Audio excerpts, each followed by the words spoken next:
Okay. Good evening. I would like to call the June 23rd public meeting of the school committee to order. Hello, Karen. This evening, we have a few things that we're going to discuss this evening. The main ones being a great presentation from Understanding Disabilities. And then we're going to have a park presentation and possibly a vote regarding our direction for next year with park and MCAS. So with no further ado, we'll get started. Is there public input this evening that isn't on the agenda? If anyone has come to talk about other items on the agenda, I will absolutely make sure that you guys have time to talk. Great. Are there committee reports this evening? Great, this is moving along. Oh, hi, Linda. Hi. Go ahead.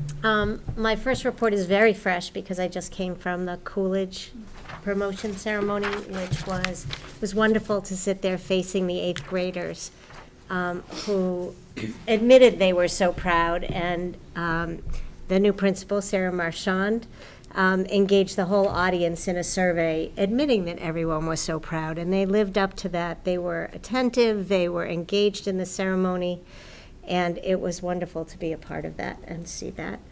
The second report that I have is I attended the final assembly for the J.W. Killam it was a terrific program. That's like because of the terrific, trustworthy, responsibility, respect, etc., character traits, and the bucket filling program, and was honored to be able to give out the participation certificates for the Human Relations Advisory Council's art contest, and it was wonderful to be a part of that. I know my roots are in that Pillars of Character program, and to hear the school song and hear the pledge, and then see it actually in action, because they had a talent show after the actual assembly, and there were some snafus with sound, and the kids were amazing in a small space on the ground, sweating because it was hot.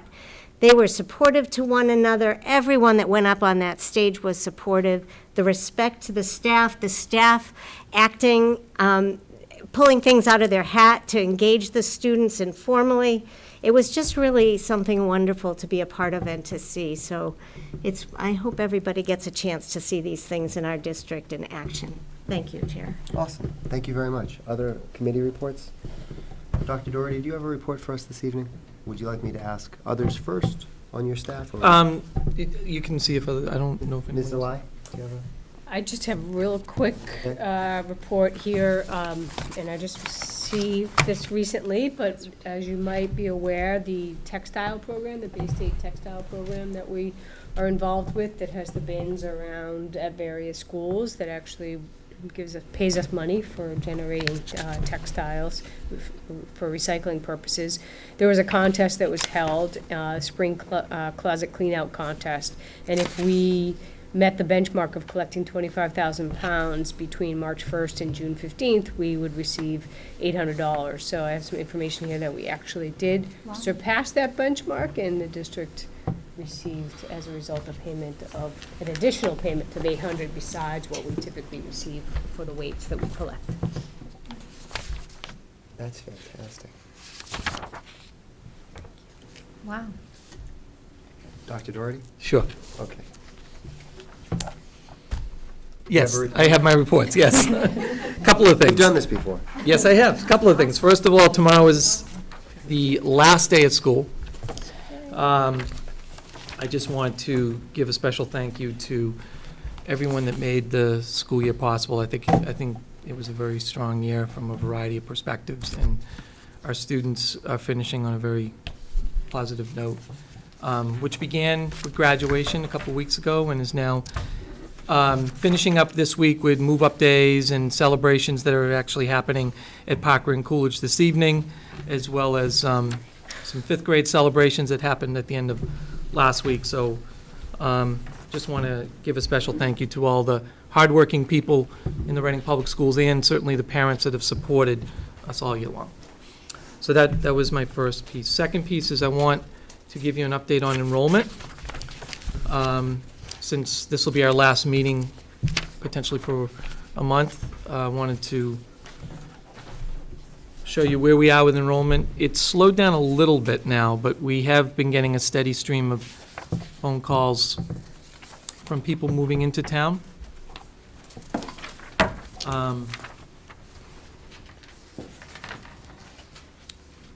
So I'll wait until.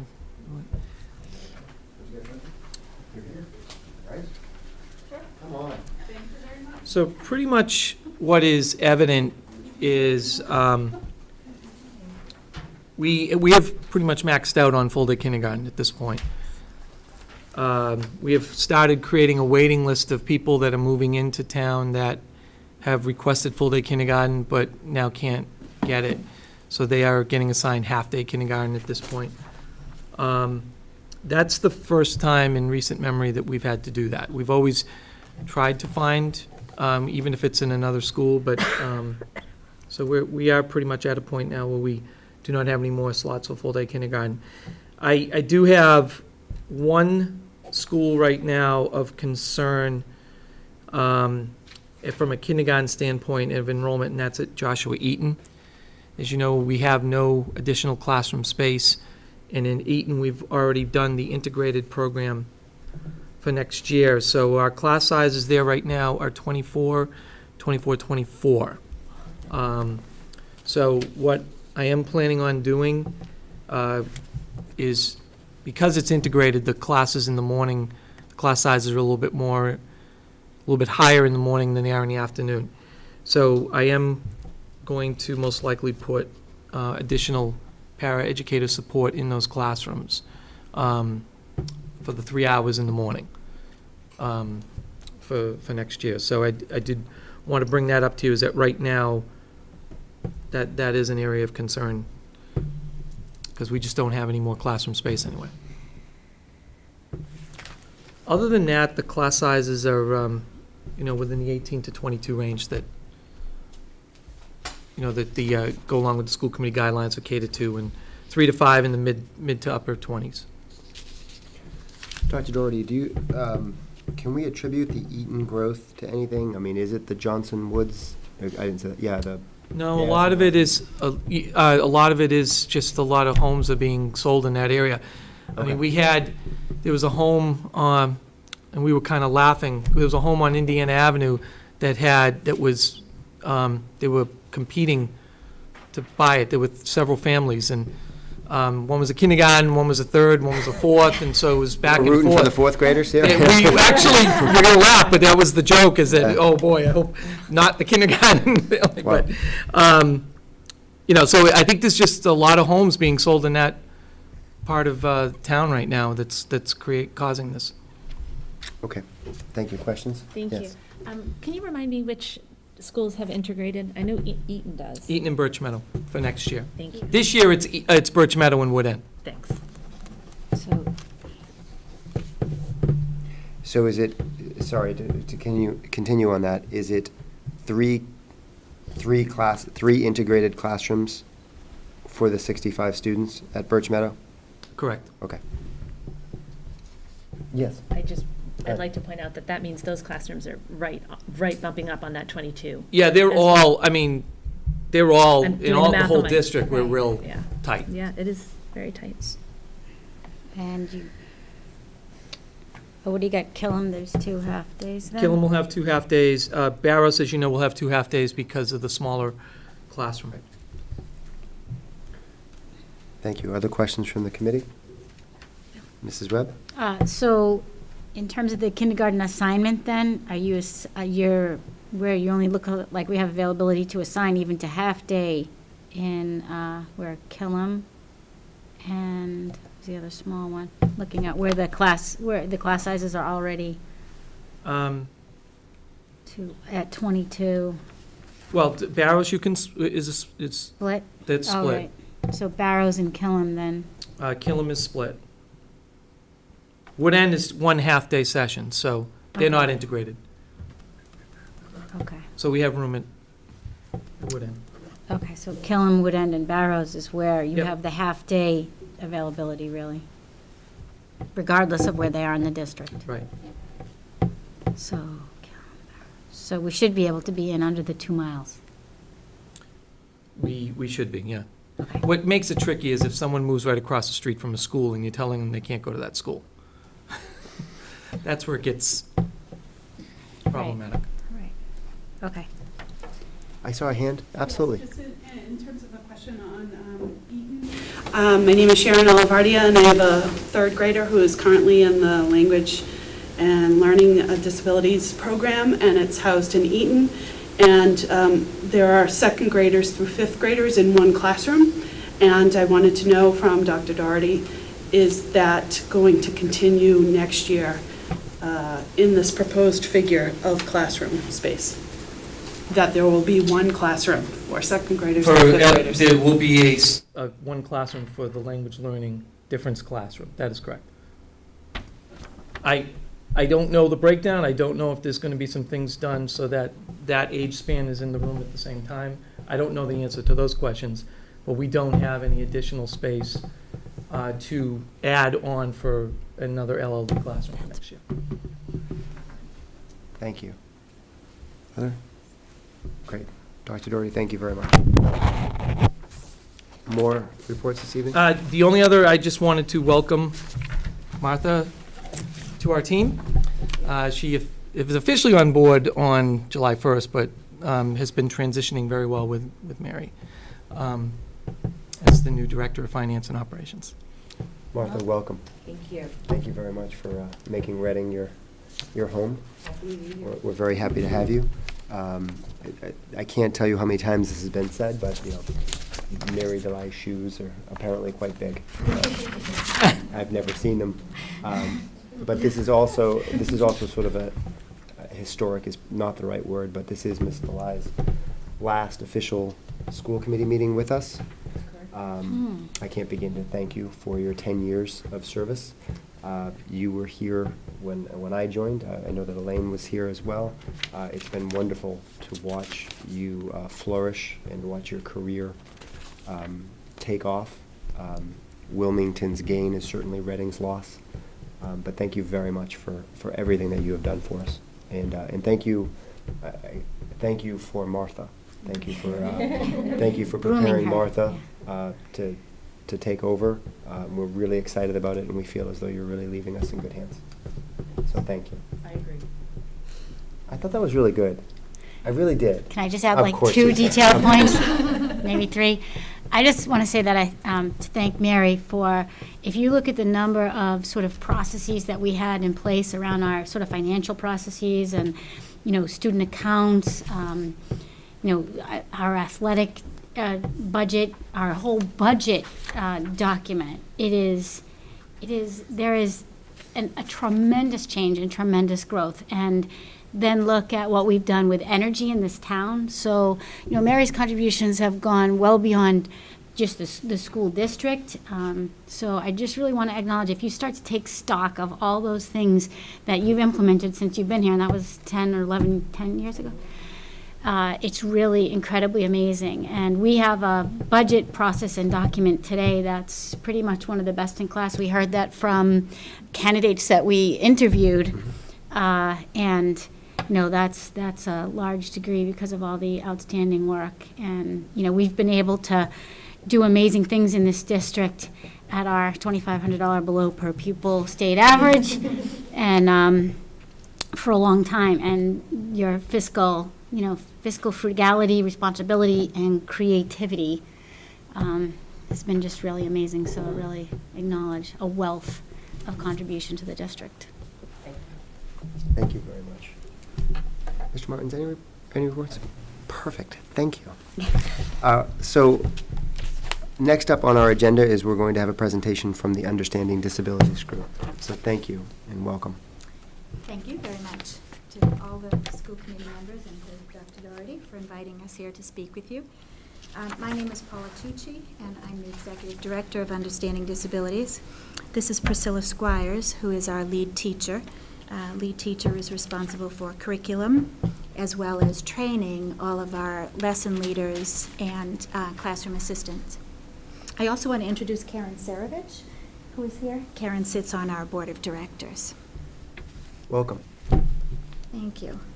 So we're here to talk to you tonight about a curriculum initiative that has been made possible by a significant grant, a $100,000 grant from the Cummings Foundation. We are so grateful to the Cummings Foundation for allowing us this opportunity to make changes to our curriculum that will really better meet the needs of today's inclusive classroom. So we're going to talk tonight a little bit about the initiatives and where we intend to take the curriculum, but we thought that it might be a nice way to start by giving you a little bit of an overview as well of understanding disabilities, and Priscilla's going to do that for us. Okay. All right, so as most of you probably know, because I think most people are a little bit familiar with understanding disabilities, our mission is to help students see beyond disabilities to focus on the ways that we're all alike inside. Our program has been working in the Reading Public Schools for 29 years now, which we're thrilled about. We're looking forward to celebrating our 30th year coming up this next school year, and we hope you will all mark your calendars now for next March. We hope to hold a gala event to celebrate. Our program includes 3 components. We have classroom lessons in the elementary schools, we have an annual speaker in the middle schools, and we have an annual community-wide speaker. Actually, I'm just going to back up still. I know it's a little funny. So each school year we present our curriculum in grades 1 through 5 in all 5 elementary schools, and the 7 topics that we cover include physical disabilities, food allergies, visual and hearing impairments, developmental and learning disabilities, and autism. So in this slide here, you see students in Mrs. Lightacre's 4th grade classroom at Joshua Eaton School last fall. They were learning about developmental disabilities. And it's interesting to note that the volunteer classroom assistant, the young woman standing up in the photo, is actually the college-age older sister of a student currently in that class, and she's a former UD student herself. And I find that quite often parents who are volunteering as classroom assistants will say to me, "Oh, I'm so thrilled that my 2nd grader's getting this program now. I had it when I was in 2nd grade," people who grew up here in Reading. So the 29 years really does cover quite a lot of Reading residents at this point. Now we're on to, here we go. So each classroom lesson in the elementary schools is followed up with a visit from a speaker who shares their experience with their own disability and answers the students' questions about it. In this slide, you see Molly Sullivan-Sliney, who was a member of the U.S. Women's Olympic fencing team back in the 1980s. She has been visiting our schools for 20 years. This was her 20th year speaking to the 4th graders. She talks about her own experiences having dyslexia, and what's really nice about it is she talks about what it was like when she was a child, before she was diagnosed, and the challenges that she faced. So kids really get a lot out of that. And then they're like, wow, you're an Olympic fencer too, and she's been so successful. And she points out to them how she still has trouble with reading and letters, and she'll do some little examples of that on the whiteboard for them, the smartboard. So the speakers are a wonderful component of our program. Our annual speaker program in middle school provides students at that age another opportunity to look beyond a person's disability to see the complete individual.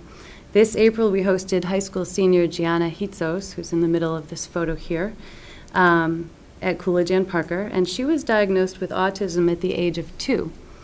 This was her 2nd visit to Reading's middle schools. She spoke 3 years ago when she was 15 years old, and she was a big hit then. The kids could really relate to her because she's their age. She graduated from Groton Dunstable High School last month, and she's headed to Gordon College this fall to study music. And she made a big impression on students at both schools again this year. At Parker, I counted nearly 50 questions she answered from students afterward. Wow. It just went on and on and on. And they were all different questions, and she was just wonderful. And we also have our community speaker series. We started about 5 years ago. We bring a speaker to the whole community to enhance the environment in which our students grow and learn. And this March, we had Jeff Bowman. He spoke to more than 200 people. He is a survivor of the Boston Marathon bombing, and he lost both his legs. And he shared his journey of the past year of his life, adjusting and transitioning to life using his prosthetic legs. He, again, was very inspiring. And we would like you all and our speakers at home to know and understand that their generous donations do support all of these programs that I've described, and those donations are still very much needed, despite this fantastic grant that we received that Paula's about to tell you more about. The new grant will position our curriculum for years to come, but we are prohibited from using it to fund our actual day-to-day programming and operations. So we'll continue to do all our same fundraising, and we will be at the annual Reading Street Fair again this September, and we hope everyone will come see us and support us there. Priscilla, is that our student representative? And that is your student representative, Andrea Nastri, yes. Unfortunately, Well-chosen slide. she wasn't able to see it. Yeah. We were hoping she'd be here. So it's the curriculum piece. The middle school speakers and the community speakers will be left as they are, but it's the curriculum piece for grade 1 to 5 that we'll be working with. And we're doing this so that we can best support inclusion. Studies show that inclusion alone is not enough to build positive attitudes towards people with disabilities, and that a formal disability awareness program is also necessary to build positive relationships in a classroom. And additional studies show that it's when you have these positive relationships, when they exist, that it leads directly to increased learning. And that's increased learning for all students, of course, none more than children with disabilities. The traditional way of teaching disability awareness is to teach by disability. And in our case, or in most cases too, so for the younger children, hearing, visual, and physical disabilities are taught. And those are obviously visible disabilities, and so it works educationally to teach those to the younger students. And then in the upper grades, we teach about the invisible disabilities, developmental, autism, and learning disabilities. But you know that today's classroom, through inclusion, even the youngest grades are made up of a very diverse group of disabilities. So it's really no longer relevant to teach about developmental disabilities or learning disabilities in the 4th grade and autism in the 5th grade. Students need information really in their early years, in the years when they're first becoming aware that there are other people that have different, that learn differently. So our concept is to reorganize our curriculum, to take it and actually deconstruct it into its various messages and what can be taught at the different ages. So to group it by age level, we'd start out in the early grades and 1st grade or perhaps even younger, teaching about differences and focusing on friendship skills. We'd add more information each year so that by middle school, students will have been presented with information about a range of disabilities, society's reactions to differences, and they'll be able to develop their own leadership surrounding understanding and respect. We're also including behavioral and emotional health in our curriculum, and that will be spread also through the years. This is the first time that we'll be able to teach about behavioral and emotional health, and we'll be working with Mrs. Bird to provide the different messages that we want to teach by age level. We'll also be updating our content, we'll especially be looking at our learning disabilities unit. I think we have an opportunity there to present that information in a different way. Currently we focus on learning styles, but would like to add in a piece that also talks about how the brain works, especially how it works relating to education and learning. We will also take this opportunity to create a program that we're calling UD at Home. It's a concept that allows families and parents to understand what we're teaching in the classroom, and then they have the opportunity to use that same vocabulary and continue the discussions with their families at home.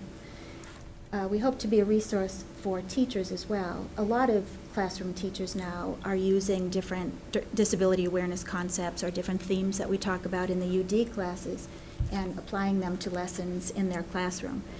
So this, we're hoping to just be a location, a spot where teachers can share that information and that ideas, and that we can add ideas for there too. And portable model, this really is an innovative program that we're creating now. This is really, I think, as far as we can tell, it's the first disability awareness program that will take this approach. So we're looking to package this model and do two things with it. One is to create a sustainable source of revenue for understanding disabilities, but importantly also to expand disability awareness. So in creating the curriculum, we'll talk a good deal with different medical experts and also educators. A lot of the educators will be people from Reading. In the fall, we'll be sending out a survey that will allow teachers to give us their input prior to our beginning with the curriculum. And hopefully some of them will be able to stay on and help us do the writing as well. We'll be taking input from parents and, importantly, people with disabilities so that we get the messages right. We will be incorporating different measurable goals, defined goals and measurable goals along the way. When we have implemented our curriculum, we'll also begin an ongoing review of it. Currently, we ask teachers, classroom teachers for feedback, but we'll be adding even more measures to that. One of them will be to allow teachers to answer a blind survey so that they can give us as much information as they like, and we'll get feedback from parents and also people with disabilities as well. And as we develop the curriculum, we'll know more exactly how we'll do that, but for now, it's just in the plan. The hallmark characteristics of UD, the hands-on activities that allow kids a deep sense of a much deeper learning, will continue, as will our speakers who really respect the children's questions and allow them to ask absolutely anything, and they answer them directly for them. And of course, we'll continue with our best educational practices. We're hoping that the rollout will be not this coming school year, but the following school year. And we think that we'll report back to you in about a year from now, and at that time maybe even show you a piece of the curriculum.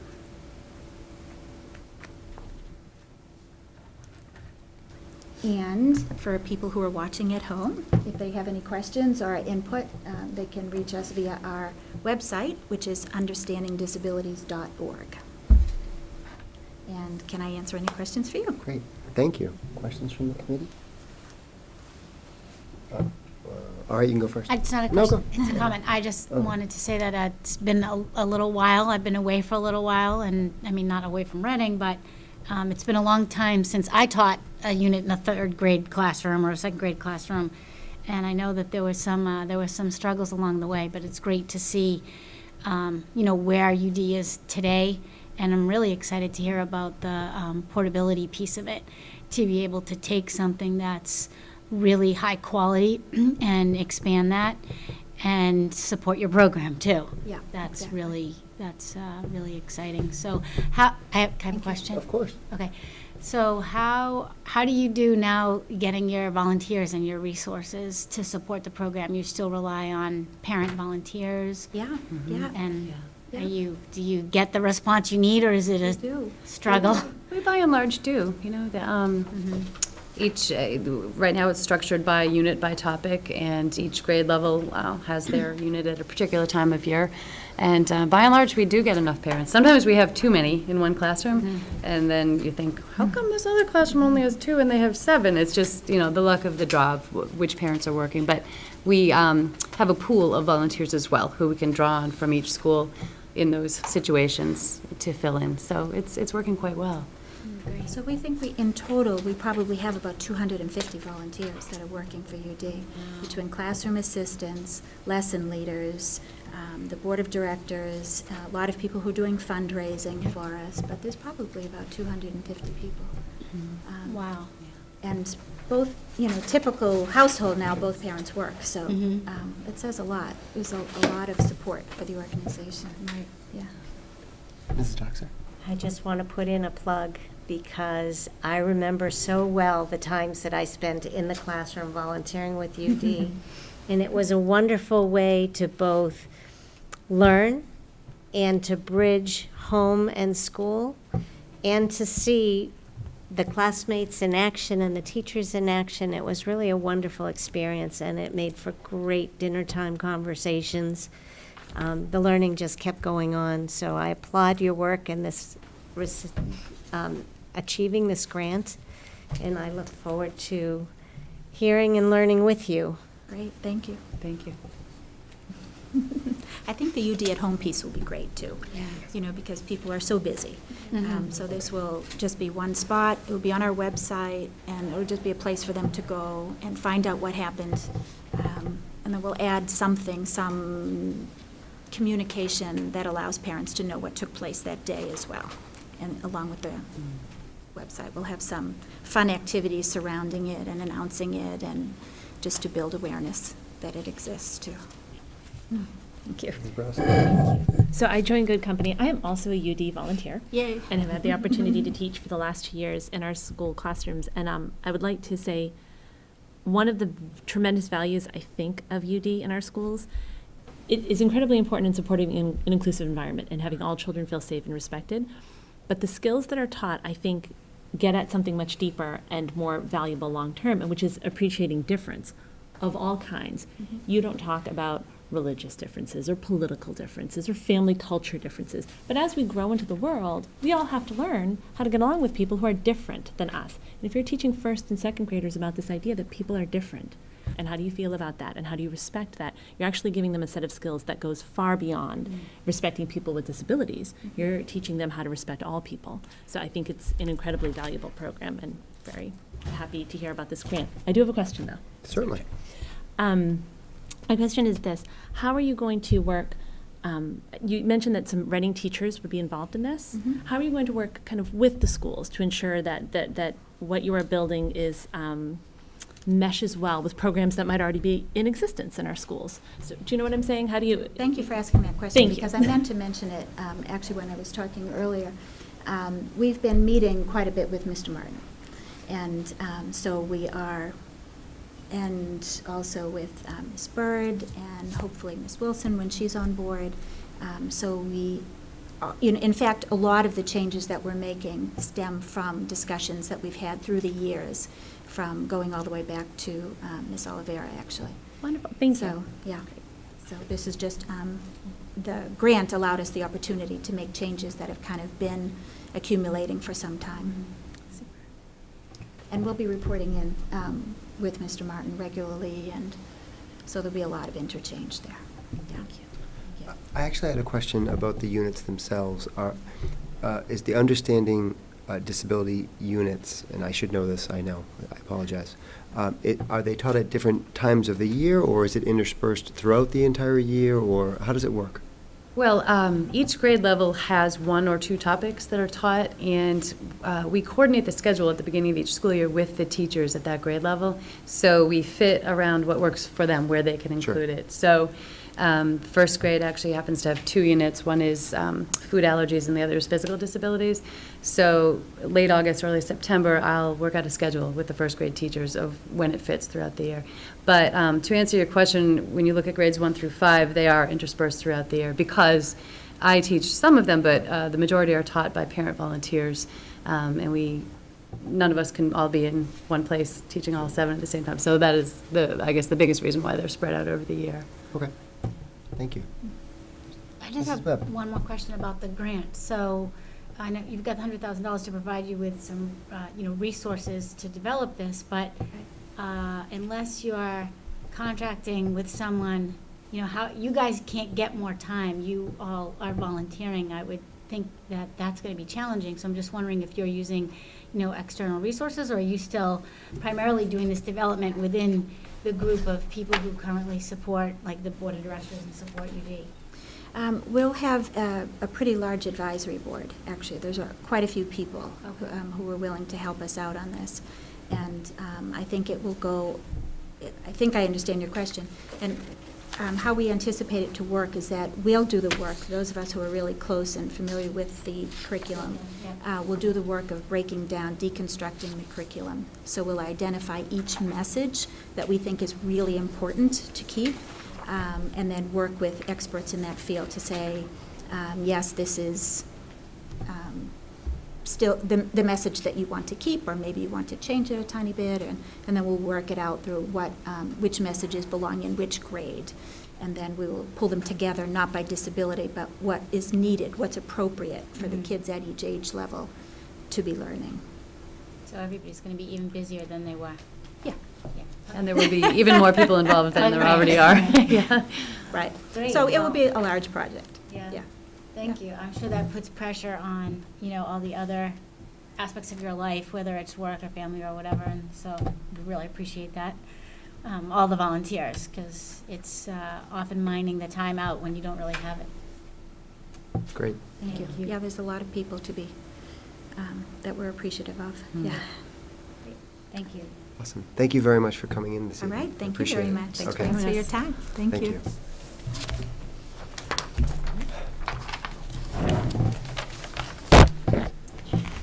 We absolutely could do that. I realize that there are a lot of people here for a lot of people here for the park.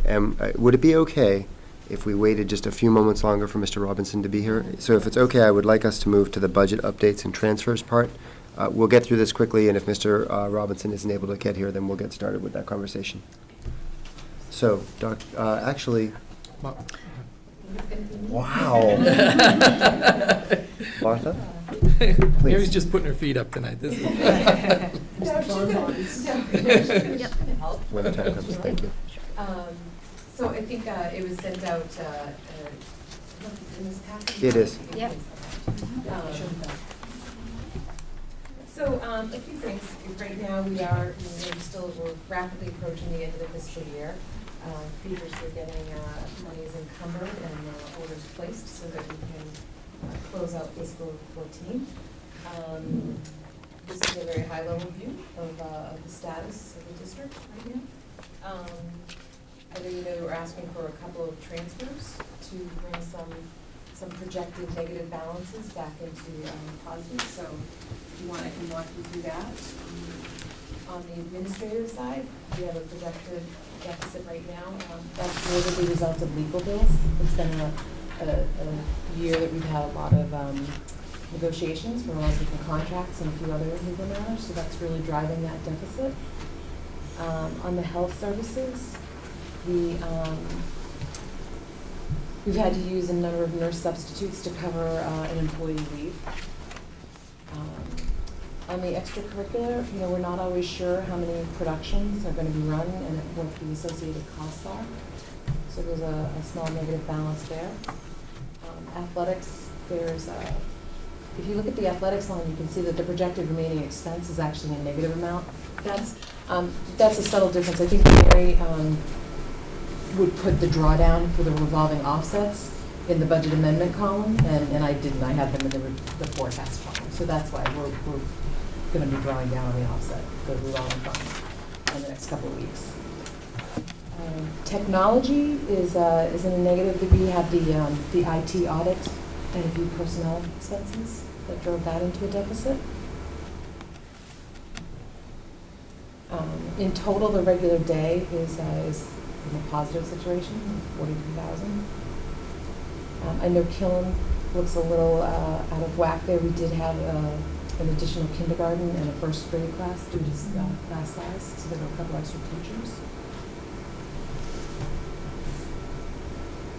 And then I think you're all aware of what's going on in special ed, where we had a large budget for a number of out-of-district placements that just haven't come to fruition, or we're still working on settlements. And we still have a significant amount of money encumbered. I'm hoping that we're going to reach settlements in the last week of school, which may not happen, so that amount may actually grow.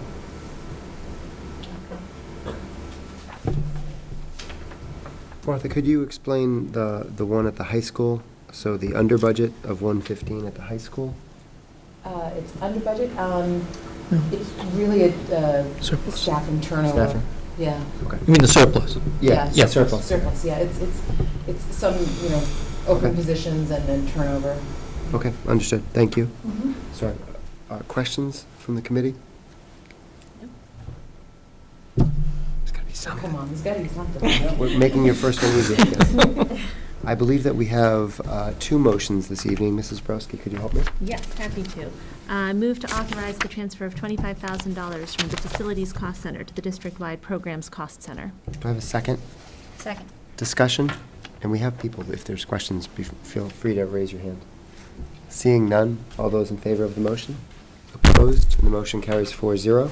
Move to authorize the transfer of $18,000 from the Facilities Cost Center to the Administration Cost Center. Do I have a second? Discussion? You guys are easy. All those in favor of the motion? Opposed? Motion carries 4-0, and we have cool background music. That's fine. That's fine. Great. All right, well, I don't want to delay any longer, and I don't want to have people stay up longer than they need to. So, Dr. Doherty this evening is going to present a presentation that will hopefully help the committee reach a decision on the Park versus MCAS debate for next year.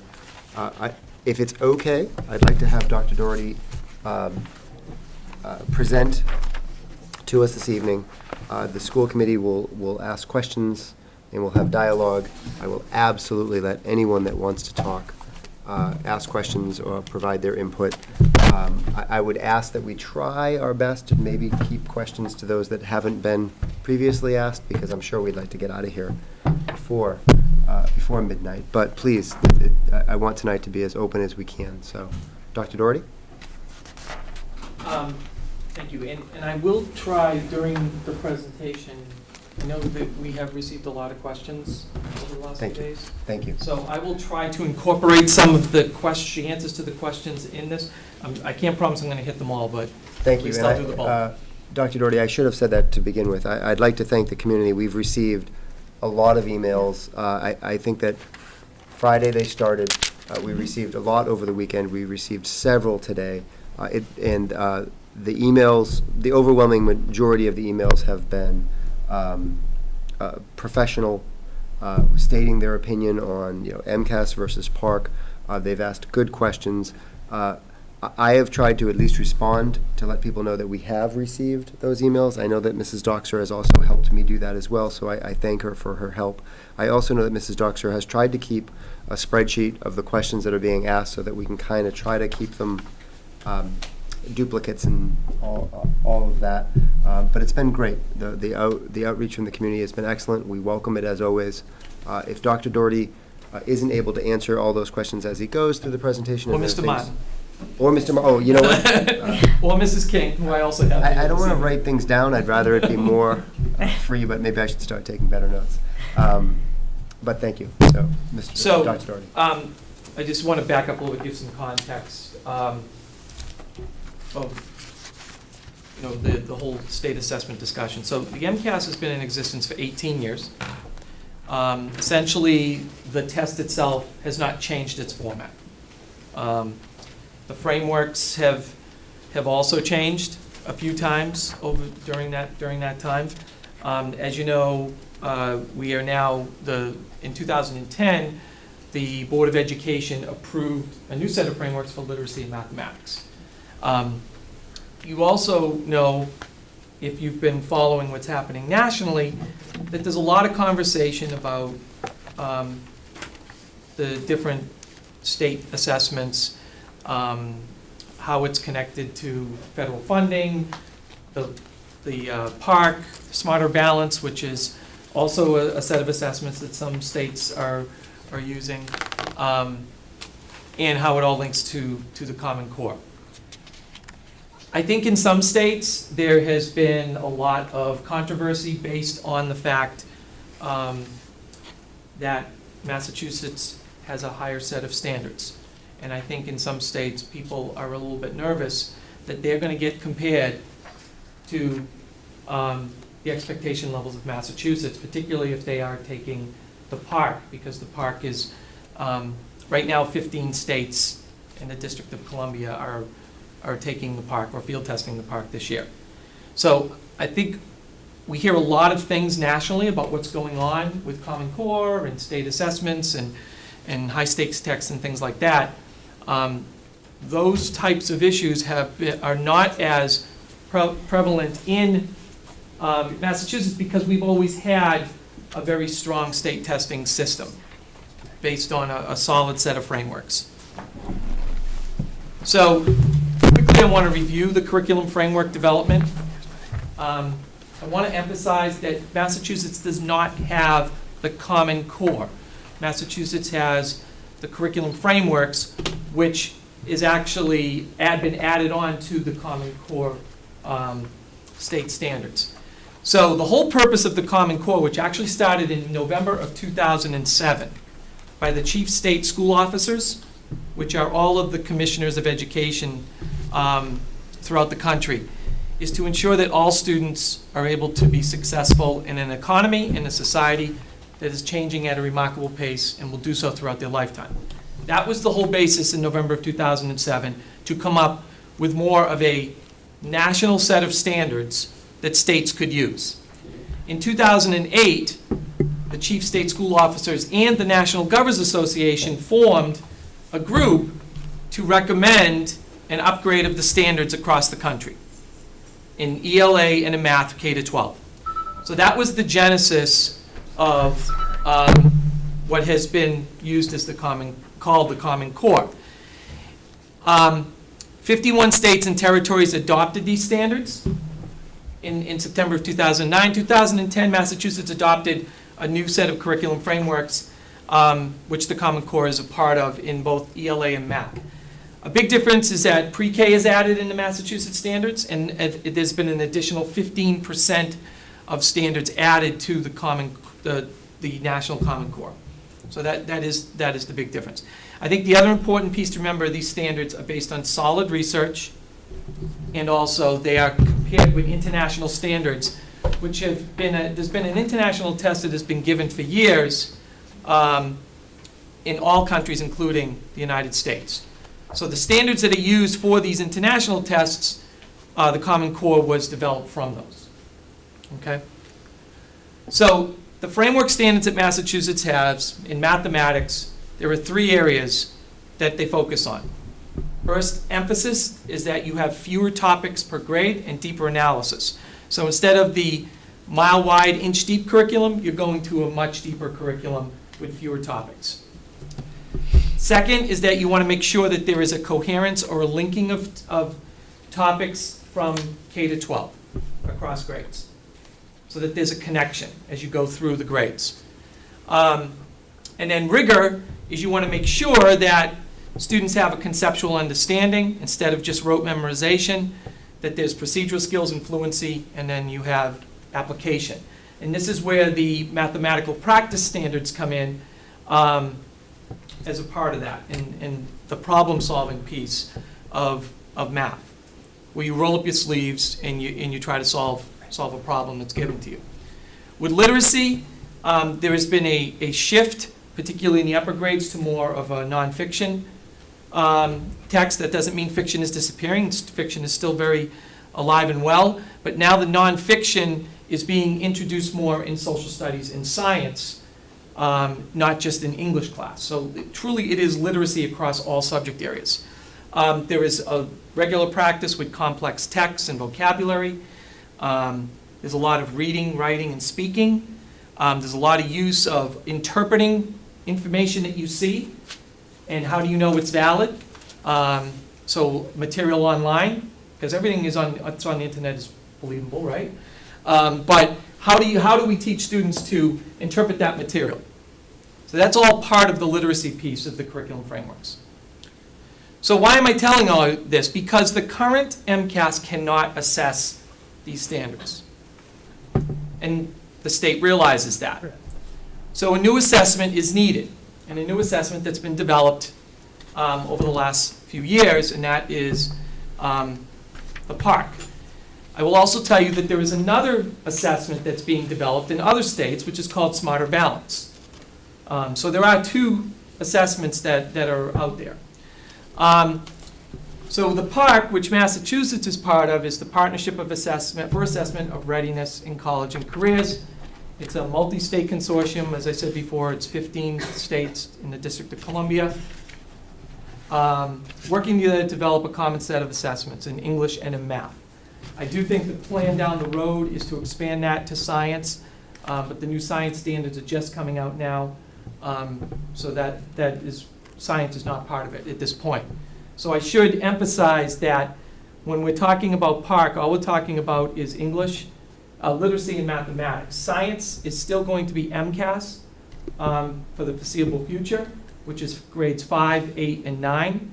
And grade 10 is still going to be MCAS. The graduation requirement test is going to be MCAS up until the class of 2018. Okay? So when PARCC was being developed, the commitment that was being made by this multi-state consortium is they wanted to build a pathway to college and career readiness for all students, so that when students left high school, that they would be ready either for college or they'd be ready for a career, that they would have the skill sets necessary to do that. That we wanted to create high-quality assessments that measure the whole range of the curriculum frameworks. Right now, the MCAS does not measure all of the curriculum framework standards, just some of them, because of the nature of the test and the fact that it does not have a technology component. It also wants to make better use of technology assessments. For those of you that have been taking online courses, you know that more and more students are taking online assessments. And so that it's to better use the technology in a way so that students can access it for these assessments. And to make sure that there's accountability at all levels. So that was the original commitment made by this multi-state consortium. So Massachusetts, the timeline that they are using, so I hope to be able to describe this, is in 2013, the Board of Education voted to do what was called a 2-year test drive of the PARCC. We are currently finishing the first year of that test drive. So in that first year of that test drive, from March to June, this past March and June, students, about 18% of the students in Massachusetts public schools, field tested 2 sets of questions. PBA, which is the performance-based assessment, which is given in March, which measures approximately 75% of the curriculum framework standards, and the end-of-year test, which is given in late May and June, which measures about 90% of the curriculum framework standards. In our district, 7 schools took the PARCC. The only school that did not was Joshua Eaton. We had students in grades 3 through 8 field tests. Some just took the PBA, some took the PBA and the EOY, and some took the EOY. The high school took the paper version. We did not get to choose which schools, we did not get to choose which students, we did not get to choose paper or technology. It was randomly given to us by the state. So we field tested throughout March and June, as well as students throughout the Commonwealth, and students in other PARCC states as well did this field testing.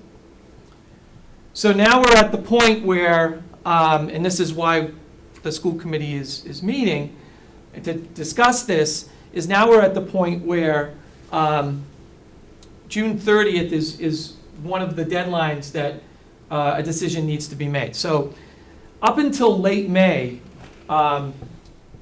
the school districts and superintendents were under the impression that the school committee did not have to take a vote on this. So we were informed in late May, and I sent you a letter from, I believe, legal counsel for MASC at the time, and we received from MASS a very similar letter from their legal counsel suggesting that the school committee's vote on whether or not to go with PARCC or MCAS based on the recommendation of the superintendent. So that's why we're here having this discussion tonight.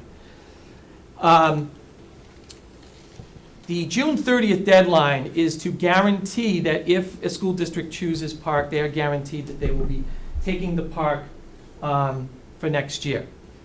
There is another deadline, and that is October 1st. October 1st, you are not guaranteed. If you choose after June 30th, you are not guaranteed to get the PARCC if you choose it. A lot of this is based on the state budget. They've budgeted a certain amount of funding for MCAS and a certain amount of funding for Park. So that's why the decision needs to be made earlier than later, because they have to notify the testing company on how much they're going to need of each. So what will happen is, if school districts choose to go with, and if a school district chooses to go with MCAS, there will be the normal testing periods of March and May. ELA will be done in March, and mathematics and science will be done in May. So the same process that's been used in the past will continue. If a school district chooses to go with Park, both ELA and math are done in March, and ELA and math are done in May. It's the same amount of testing time as there is with MCAS, approximately 9 hours, just so you know, the total testing time for both March and May. So a total of about 9 hours. Depending on the grade, it's sometimes a little bit less. In some grades, it's a little bit more, but it's 9 hours. So I can go into more detail on that later. So if you remember, in March, students will be assessed on 75% of the standards. In May, students would be assessed on 90% of the standards for ELA and math. So that's for their grade. So that would be the difference. Dr. Doherty? So, I just had a question on the dates. So, I mean, do we really think that the state's gonna, if we decide we want to wait until October, I mean, are they really gonna, at this point, it's something they want us to do, they're not gonna shut the door? And No, I don't think it's a budget, isn't it more no, of, it's a budgetary I decision. mean, isn't it gonna be more dependent on how many people sign up? So what if a lot of districts don't sign up? They're gonna be looking for people. Well, right now, I think as of Friday, 75 districts have signed up. 56% are choosing Park, and 44% are choosing MCAS. I think they were planning, for their budgetary purposes, about 55-45, 60-40, around that area. So, you know, that's the information I received as of Friday. So I do think that, you know, June 30th is a hard deadline, that you're not guaranteed something after that. Thank you. No, keep going. Thank you, Dr. Doherty. So, after next year, the end of the 2-year test drive will be over.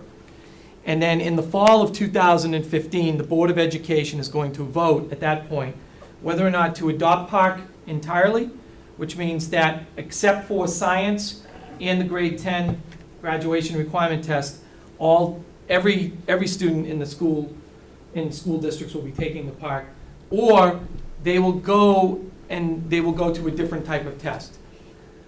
I've attended 4 meetings in the month of June on this topic, with the commissioner present at all 4 meetings, most recently last Friday. Commissioner has made it very clear that MCAS as we know it is disappearing. And I think that's a very important point, that they no longer are going to be offering the MCAS after next year. They're going to have to change the format of the MCAS because it does not adequately measure the curriculum framework standards. So either way, the MCAS is disappearing, Dr. Doherty? as we know it. I just have a quick question. Is that second to last box supposed to say spring of 2015? Isn't that when the decision will be made? No, fall of 2000, this one right here? So they're going to make the They're decision taking a vote in the fall of 2015. before the districts have done both? No, That's that's 2015. what's too. Oh. We're in 14. I was thinking it was spring. Okay, so it's a little later than I thought. Right. Sorry. Thank you. So spring of 2015, we are, Is when they'll have the data, they'll Exactly. spend the summer analyzing it, make fall a of decision in the 2015 fall. is when they're going to make the decision. For implementation in the In spring the of spring of 2016. Thank you. Just a clarification then. If the MCAS is going away in the fall of 2016, is that, when would the MCAS as we know it Next. be gone? Wait, give me a year, Dr. Doherty. I can't. Only because, as we said earlier, you know, grades 10 is going to be taking MCAS through 2018. Right, that's not changing. Right. Yeah, Okay. but everything else will be changing. That's my point. Okay. Those tests are staying the same. I just wanted to make sure I Right now. understood where you were going. Thank you very much. Can I? Of course you So can. I'm confused now. You just said the commissioner said that MCAS is going away. and you MCAS, just- as we know it, is going away, yes. So, but then you just said you don't know when, you don't know when that is, or? What I've been hearing is that they're gonna change the assessment either way in the fall of 2015. So they're either gonna go with Park, or they're gonna go with something else. Okay. And he also made the comment So that we it's do know going to when be- it's going away then? It is gonna be an online test. That's the other piece that he made clear, is that in order to be able to assess all of the assessments in the all the standards in the frameworks, you need an online test, because the technology piece allows you to do that. So is there a likelihood that MCAS would stay around in a different format in fall of 2015? I don't know the answer to that, and I don't wanna, Mrs. Burrows? Well, it sounds like the Sorry. commissioner's giving us a threat. That's what it sounds the like to commission me. is saying that the MCAS is disappearing because it no longer can assess the standards in the frameworks. That's the comment he's making. Mrs. Borowski had her hand up first. Thank you. Just to push on that last date a little bit, I can see how if the commissioner and the state decides to go with Park, how this timeline makes sense. But if the state makes a decision for whatever reason that Park either isn't ready, or it didn't work, or it needs more time, or I can see a variety of places where, and the commissioner has said, we will make a decision in 2015. If they make a decision no to Park, are they really going to take from the fall of 2015 to the spring of 2015 to develop an entirely new online? I mean, that would 2016. necessarily, No, but sorry, 2016. all That I'm would saying is necessarily what I was push told. up. They could go to Smarter Balance in 2015. Right, okay, They that's could. good. But But there but the decision to not go with Park would presumably push out that date, because we've spent, this will be a 2-year pilot of Park, and I'm having a hard time envisioning a scenario where the commissioner says, okay, for whatever reason, that was not the right choice, we're not gonna go with that, but in 6 months, we're definitely doing this, like, there would have to be another transition into something new, a slower transition, and that, I would hope. Yeah, I can't answer that. Okay. All I'm telling you is that MCAS is disappearing. And That's I all I'm saying. totally hear that. Yeah. I'm just not sure that if they don't go with Park, that timeline would have to be a bit longer. Sorry. Thank you so much. No, Mrs. Webb? Okay, so it's not the commissioner, it's the State Board of Education that's actually making this decision. I mean, Correct. on the advice, they take advice from the commissioner. So I think the key thing to remember here about the whole process is you have by the spring of 2016, we will have frameworks in place and curriculum in place and learning in place that will not, that if you were to be able to still take the MCAS test, it will not be testing what we're teaching anymore. Correct. So if, again, if they, and what John is saying, he's being told, if I understand this right, is in the fall, the Board of Education, State Board of Education will make a decision on this. If they, for some reason, decide not to go with Park then what you're saying is, they're going to have to say, they're going to have to make a decision on a testing tool, and what you're being told is it cannot be MCAS because it will no longer be matched with the framework. So the question is, are they going to have in front of them in the fall of 2015 other alternatives of other assessment tools that will test, what Right. we're So- teaching? So to answer you, later on I have a slide that shows you exactly what criteria they're gonna use to determine Okay. if they're gonna go with Park or not. So I think that may help. Yeah. To Ms. Borowski's question, could they do MCAS as a stopgap measure for a year? Yes, they could. Could they stop state testing for a year? They could. There's a lot of different options. I think what I'm communicating to you this evening is, for 18 years, the MCAS has remained unchanged. It's about to change. Whether it changes as MCAS online, whether it changes to Park, it's changing. So I think that's the point I want to make. Okay, so I want to just quickly talk about the field test piece. So that there was 81,000 students that took the Park field test in Massachusetts this past spring. I already talked about the PBA and the EOY, and you can see the breakdown of the students. They purposely did assign some schools paper and pencil because that paper and pencil component is going to be available for students for school districts that don't have the technology, infrastructure, or capacity. There were 2 school districts in the state that worked out, and they did it as a research study, Burlington and Revere, where every student in the district took the park online. Burlington used all iPads. Revere used a variety of different devices. And the Rennie Center worked on that research project, and I believe that is going to be coming out later on this year about the results of that. So they also polled students who took the test.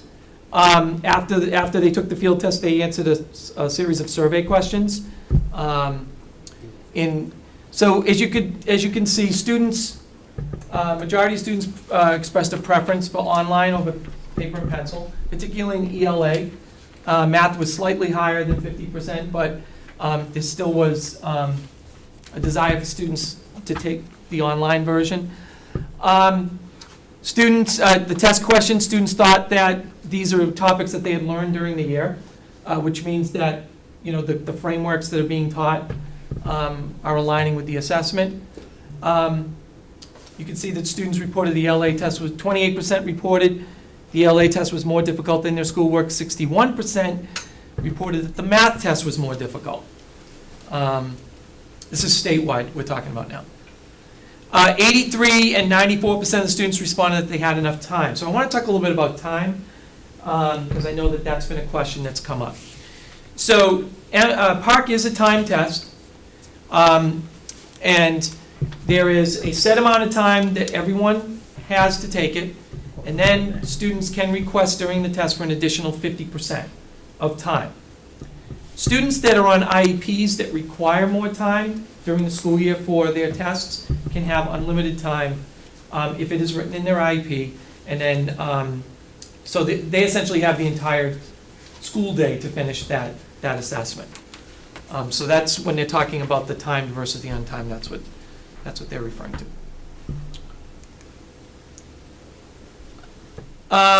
Here's some other statistics about students that took the MCAS. The PARCC.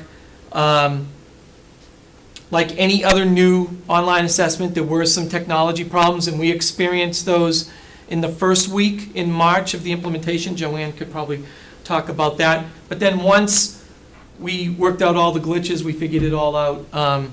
The rest of it went pretty smoothly, both in the second phase of the testing in March and the end of the year testing in May and June. And our technology staff did a fantastic job making sure that all of those glitches were addressed.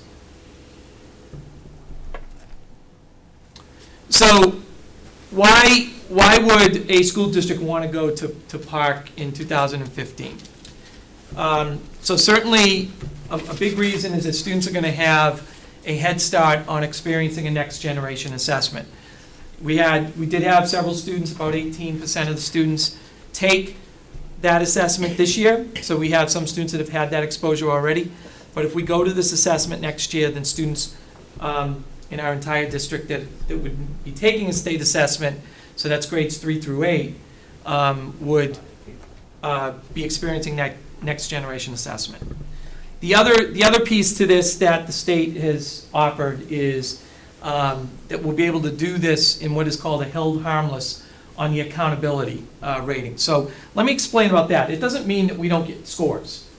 We will receive our scores. Students will receive their scores, schools will receive their scores, districts will receive their scores. We will also receive accountability ratings. But what will happen is that the accountability ratings cannot go down. They can either stay the same or go up. And that's because you are trying out a new type of assessment. So we will be getting our scores reported to us, just like we would with the MCAS. And those scores will, not the student scores, but the school scores, just like they are with MCAS, will be public. So the only thing that's changing here is the accountability rating cannot go down during this year. So I want to make sure that people understand that we still be receiving the scores. Another reason why, and this is more for districts that don't have the technology infrastructure, is that there will be a paper version of the park for next year. In talking with the technology specialists in our district and our technicians and our network manager, we clearly do have the technology infrastructure and the number of devices to be able to successfully implement Park next year.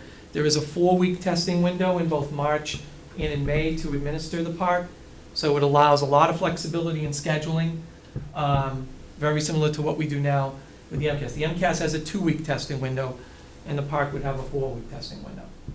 Dr. Doherty, Mrs. Doxer, did you have a question? I Thank apologize. you. Yep. That's all right. Thank you. I just wanted to clarify when you were, and I'm backtracking just a little bit, when you were talking about the accountability score, Yeah. that it can't bring us down, excuse me, it will still be the accurate score. We will still see what the accountability Yes. rating was. It's just that it will not be able to be used against us. So we That's will correct. still get whatever information we can glean from that score. That's correct. And just so you know, we have 5, I'm sorry, we have 4, no, we have 5. We have 5, there's 5 levels of accountability in the state system. All of our schools are either level 1 or level 2. And those scores are determined by your score of your whole aggregate student population and the scores of your subgroup, your high needs subgroup. And you have to reach a certain threshold in those to reach certain levels of accountability. Thank you. Okay?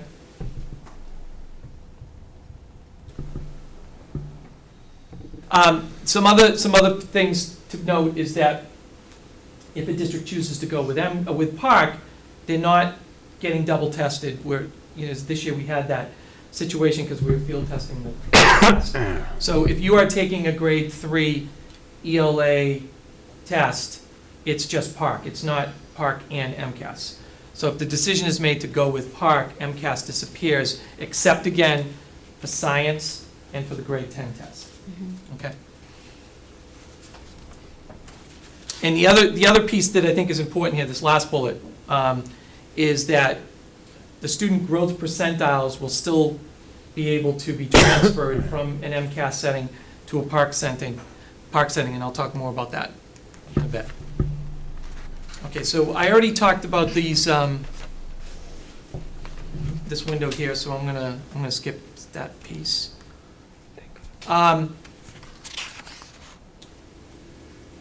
And I believe I've already addressed this piece too. One other piece I want to add while I'm talking about this is that in 2015, if a school district does go with Park, there is an optional test in grade 9 and grade 11 for both ELA and for math.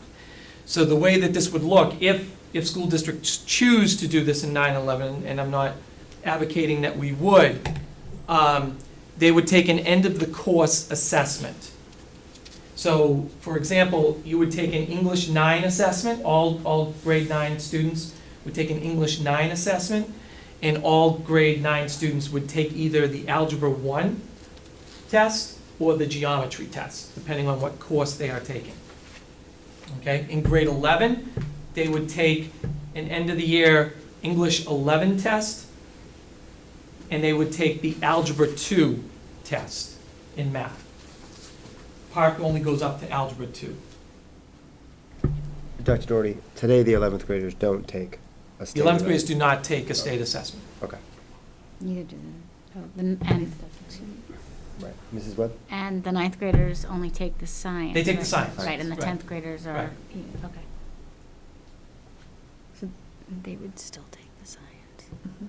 Okay, I believe, I just want to make sure, but I believe that everything that I've said earlier is on here.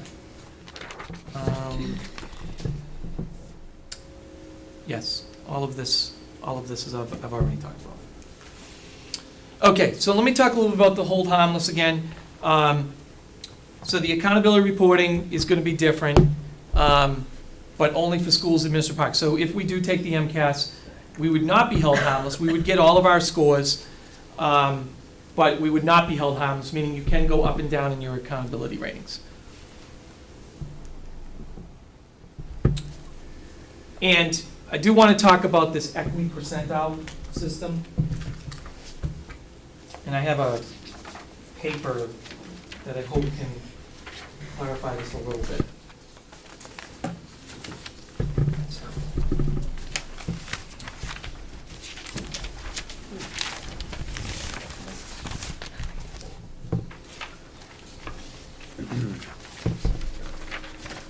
Because I know there's been some questions about, how can you actually make the shift?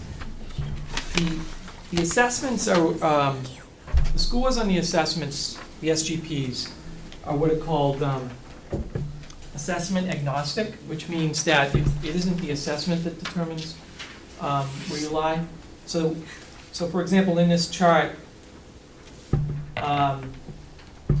in MCAS, there are 4 levels. In PARCC, there will be 5 levels.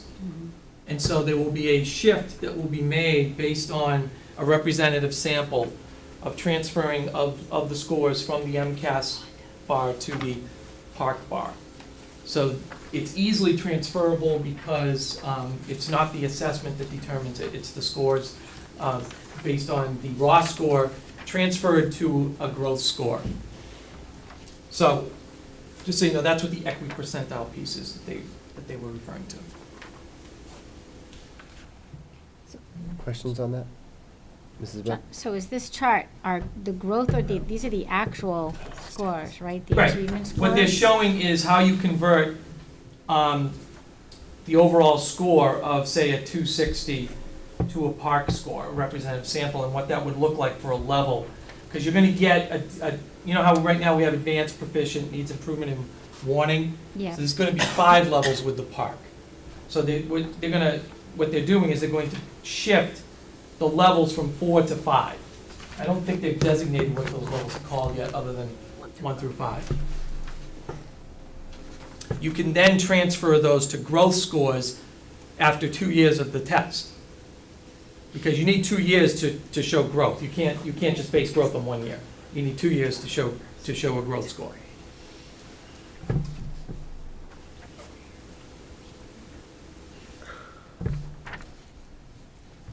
Okay, so here's the slide I was referring to earlier about how the Board of Education is going to decide whether or not they're going to use PARCC or they're going to go to something else in the fall of 2015. So the first thing they want to look at is the rigor of the test. They want to see is it aligned with the standards? Is it able to are the questions challenging? Do they focus on all of the different standards, the mathematical practices, the being able to draw from the nonfiction text, things like that. So they're gonna take a look at the fall of 2014 field test data, which is why they were doing that field testing, and then they're gonna look at the comparison between school districts that do the MCAS and ones that do the PARCC, to see if the level of rigor is there or is not there. So that's how they're going to determine the rigor. With the quality, they want to make sure that the assessment does measure all of the standards that are in the curriculum frameworks, and that's going to be an ongoing process, which is what is done now with the MCAS. Every single year, the MCAS is reviewed to make sure that the standards that they are able to assess they are assessing. And then for coverage, they also want to make sure that they're able to assess even the most difficult standards. And that's what the technology component piece will be able to provide. And then also, they're going to look at both the technology readiness and the paper options to make sure that they fit these criteria. So that's how they're going to come up with their decision. I'm assuming they're going to have a rubric that they will use. I am sure that they're going to seek a lot of input from districts. I'm sure they're going to have focus groups. I'm sure they're going to do all kinds of things before they make their final decision. But those are the core criteria they're going to use on whether or not they're going to move to PARCC. So my recommendation, as I put into the memo, is to administer the online PARCC assessment for next year. I don't base this on just my recommendation. I base this on conversations that we have had as a district leadership team.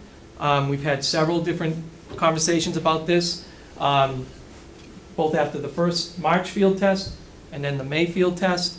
Also went in and I observed the testing going on in several classroom settings. I also had conversations with all of the technicians and all of the technology integration specialists, because they would be key to this process and this implementation, because certainly the technology component will be a part of this. What would be happening, just so you're aware, because I think this was one of the questions that I saw, we would use a process called caching. Caching is basically you take the test offline. It uses much less bandwidth, so it reduces the likelihood of you having some sort of wireless outage. But we did caching in all of our schools this year, and it worked out very, very well. It is the recommended approach by the testing company. We also did experiment with iPads and keyboards. You do have to purchase a separate keyboard for the iPad, which we did, and we did pilot the test pilot at both Barrows and at Coolidge with iPads. We used laptops and we used regular desktops in the other schools. So we did do our own little mini research experiment as well to see, and all of our devices worked fine with the park. So that is basically my recommendation, my rationale behind this.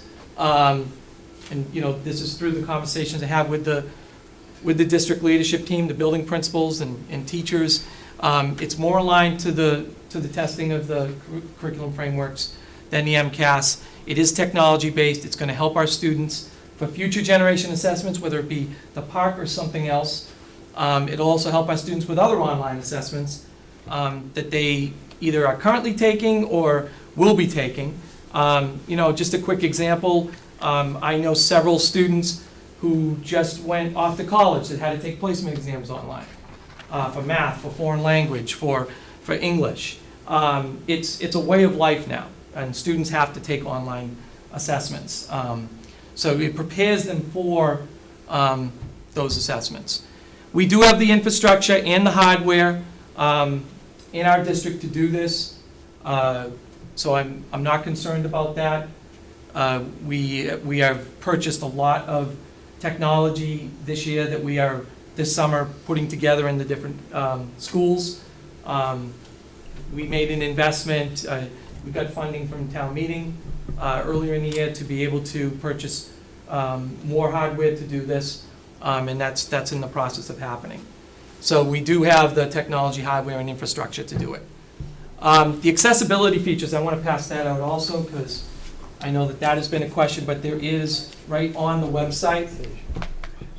Right on the website, there's a whole list of accommodations about the park. And it's really broken into two parts. First of all, there's going to be general accommodations that are going to be available for all students that aren't available on the MCAS. And then there's accommodations, and I'm sorry for the small print. There's accommodations for a variety of different disabilities that are aligned with students' IEPs. And so that is on, this is right on the DESE website under park.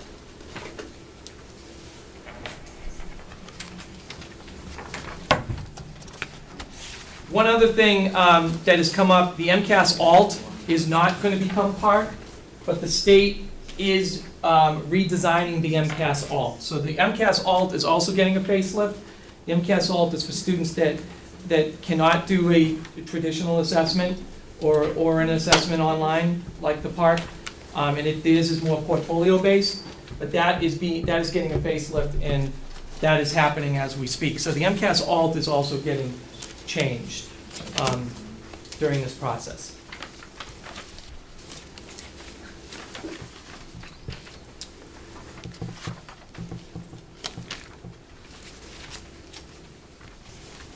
So I think I've addressed everything on the slides. I know that there's probably still a lot of different questions. I'll be more than happy to, Certainly, we will thank be you. more than happy to answer them. Thank you, Dr. Doherty. So I would like to open it up to committee questions first, if that's okay. Mrs. Webb? Thank you, Mr. Chair. I was just wondering if we could hear a little bit more about the technology issues. I'm not that familiar with sort of what might have gone on in the field testing and, you know, what the resolutions were. Sure. And why we're in better shape, so. Yeah, and Joanne, I Maybe can Joanne. let Joanne speak to this, because I know the first week, there were a lot of issues. A lot of it had to do with the actual testing company on their end, and getting adjusted to an online testing platform and format. But I can let Joanne speak to that. So we had, You need Would to like come sit up at the to table with the mic. microphone? That'd be Sorry. great. Awesome, thank you. People at home want to hear you. So I was the first school to do the park testing, and we had the entire IT crew at the school to make sure that everything was up and running, and we had the students ready to go. Unfortunately, the platform wasn't ready to go, so we had a lot of glitches with getting kids to sign on and starting the testing on time, and then getting through the, each sector of questions was also considered a session of questions. And there was a lot of ambiguity around what's a sector versus a session, and do we keep going? So we found out in March, we figured out all the glitches and the challenges, that, I don't know that the results are all that great, but we're not gonna find out anyway. But by the time we re-administered in May, and I had done a practice test with all the kids, so they had seen it, we had practiced online, they got a chance to see what the questions were like.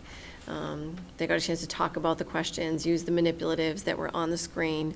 So I think they felt pretty comfortable when it came time to take the test. We did the same thing for May, when we did the test again in May, the end of year.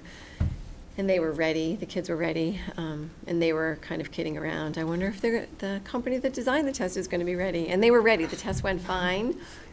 We did it well within the time frame that we had. Everybody finished, everyone had a chance to go back and check their work. It was a little, I will tell you, it was a little tricky for fourth graders, the first time to be taking an online assessment. Everyone they're allowed 2 pieces of scratch paper and a pencil, so they were doing their work. And then they were able to answer the questions online. I wasn't able to help them, obviously, but we did talk ahead of time about, you know, if you're not sure, skip, go to the next question, don't waste a lot of time, come back. They have the option at the end of the test session to go back and check all their answers, so they can go back and see if they need to fix something. So we were able to get most of the technology glitches figured out by the second administration of the test, and it went much smoother. We did cache it so that we didn't have a problem getting the results at the end, and then those results were transferred to Pearson, so I know we have the information. I found that interesting thank you very much. I found that interesting when you talked about you were able to take practice tests. Are those practice tests online, or are those It things is that you can online. download and use at your leisure? It is online. We actually, MCAS used to have practice tests, and now they only suggest using the practice test for third grade, because most third graders have not seen that type of testing. This practice test was really to teach the students how to use the manipulatives that are online. Most students know how to use a mouse, because they play online games, but to be able to use the keyboard, the arrow keys, to be able to back into the next screen without backing out of the program. So really getting them through the tools. There's an online protractor that they had to be able to use. They had to be able to use a ruler and manipulate the ruler using the mouse. So really teaching them how to use the tools that were available to them so that they could answer the questions. The open response questions, they had to type answers into a box, so they had to know when to use words and when to use numbers. So that took some practice for them as well. Okay. So it's more about practicing on how to take the test, not practicing the types of questions you'll see. Do you know what I'm trying to get at? Absolutely, the Okay. test-taking strategies, for students who have never done this before, there is a learning curve. That to actually physically be able to sit and take that type of test, the test-taking strategies were challenging. The level of questions that the tests were asked were very challenging. A lot of it, we took it in March, so not all the content had been covered. So, kids were a little worried about, we haven't done this before, I haven't seen this before. Don't worry, do your best. It's, these results don't count. They were excited that they got to try it and it wasn't going to count. But knowing that at some point it is going to count, they wanted to do their best work. Thank you. Mr. Robinson? I had a question for Dr. Doherty. Certainly, don't go. So, when we bought the technology, I guess was about a year ago now, or when we bought the technology to do the pilot of, No, that was this year. well, we talked about it almost a year ago. It was last fall or, yeah. I'm Yep. sorry. So, at that time, I thought when we bought that, we were jumping in early for something that was gonna happen. Now I'm hearing tonight that, maybe maybe the state will recommend park in fall of 2015, maybe.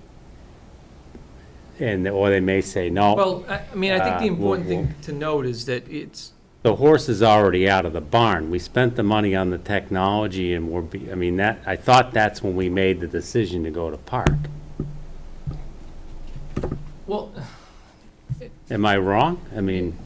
well, a couple things. First is that the technology we're purchasing isn't just being used for park. It's being used in Well, it classrooms. was sold to Right, town but meeting. it's also being used, that it was it's for not, wait, this is testing. the only Yeah. time we're using it. Yeah. We're using the technology all the time in classrooms. But the other piece is that what I said at the beginning of this is that my understanding is that we were going in this direction, and then we were told at the end of May that the school committees needed to vote based on the recommendation of the superintendent. So that's why we're having this discussion this evening. I can't speak for the Board of Education, but seeing the direction that this is going, the fact that we have a 2-year test drive, and based on, the criteria that they're using, I think there's a better than 50% chance that we're going to be going to park, in 2016. Mrs. Webb? Thank you, Mr. Chairman. So, the way I interpret this, and I'm trying to stay focused on, we have curriculum frameworks, and we're implementing changes in that framework in line with the Common Core, and we need to make sure that we continue to match our testing to that framework. And I agree that we cannot be assured of what decision the Board of Education is going to make in the fall of 2015.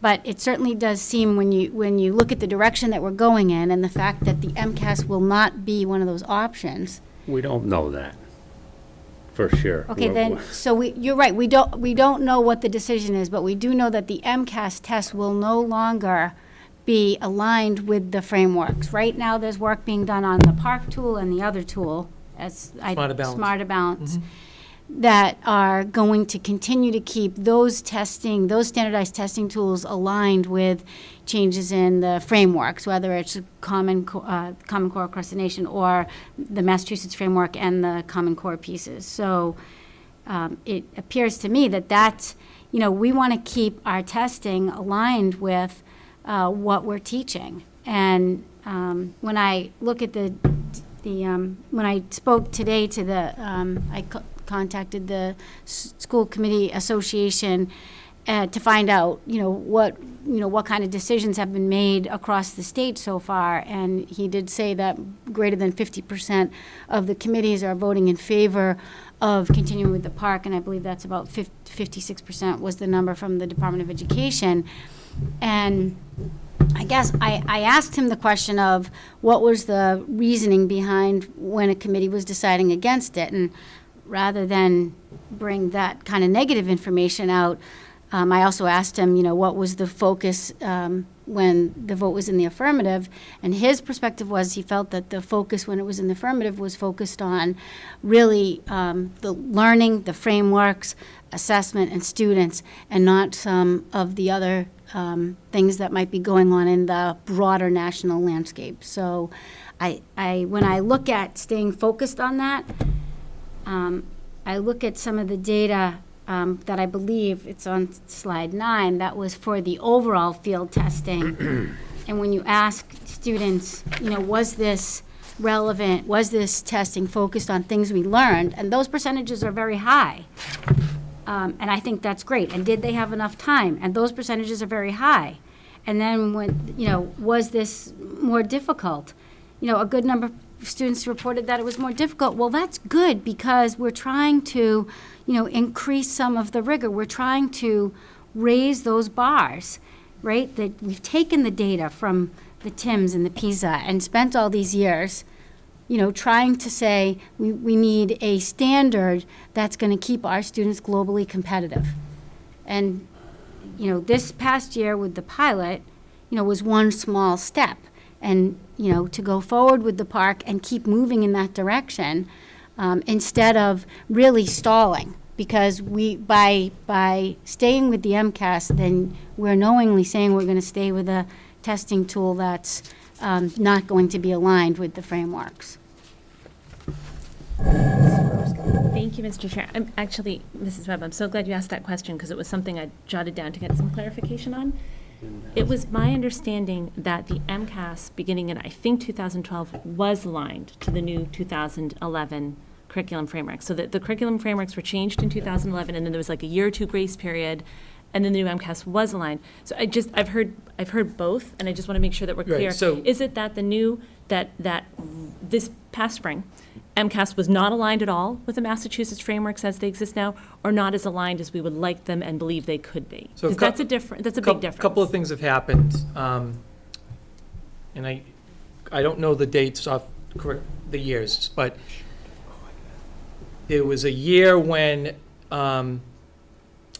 they only tested the common standards between MCAS, I'm sorry, between new frameworks and old frameworks. So that was anything that one was year. additional, they didn't test. Right. Okay.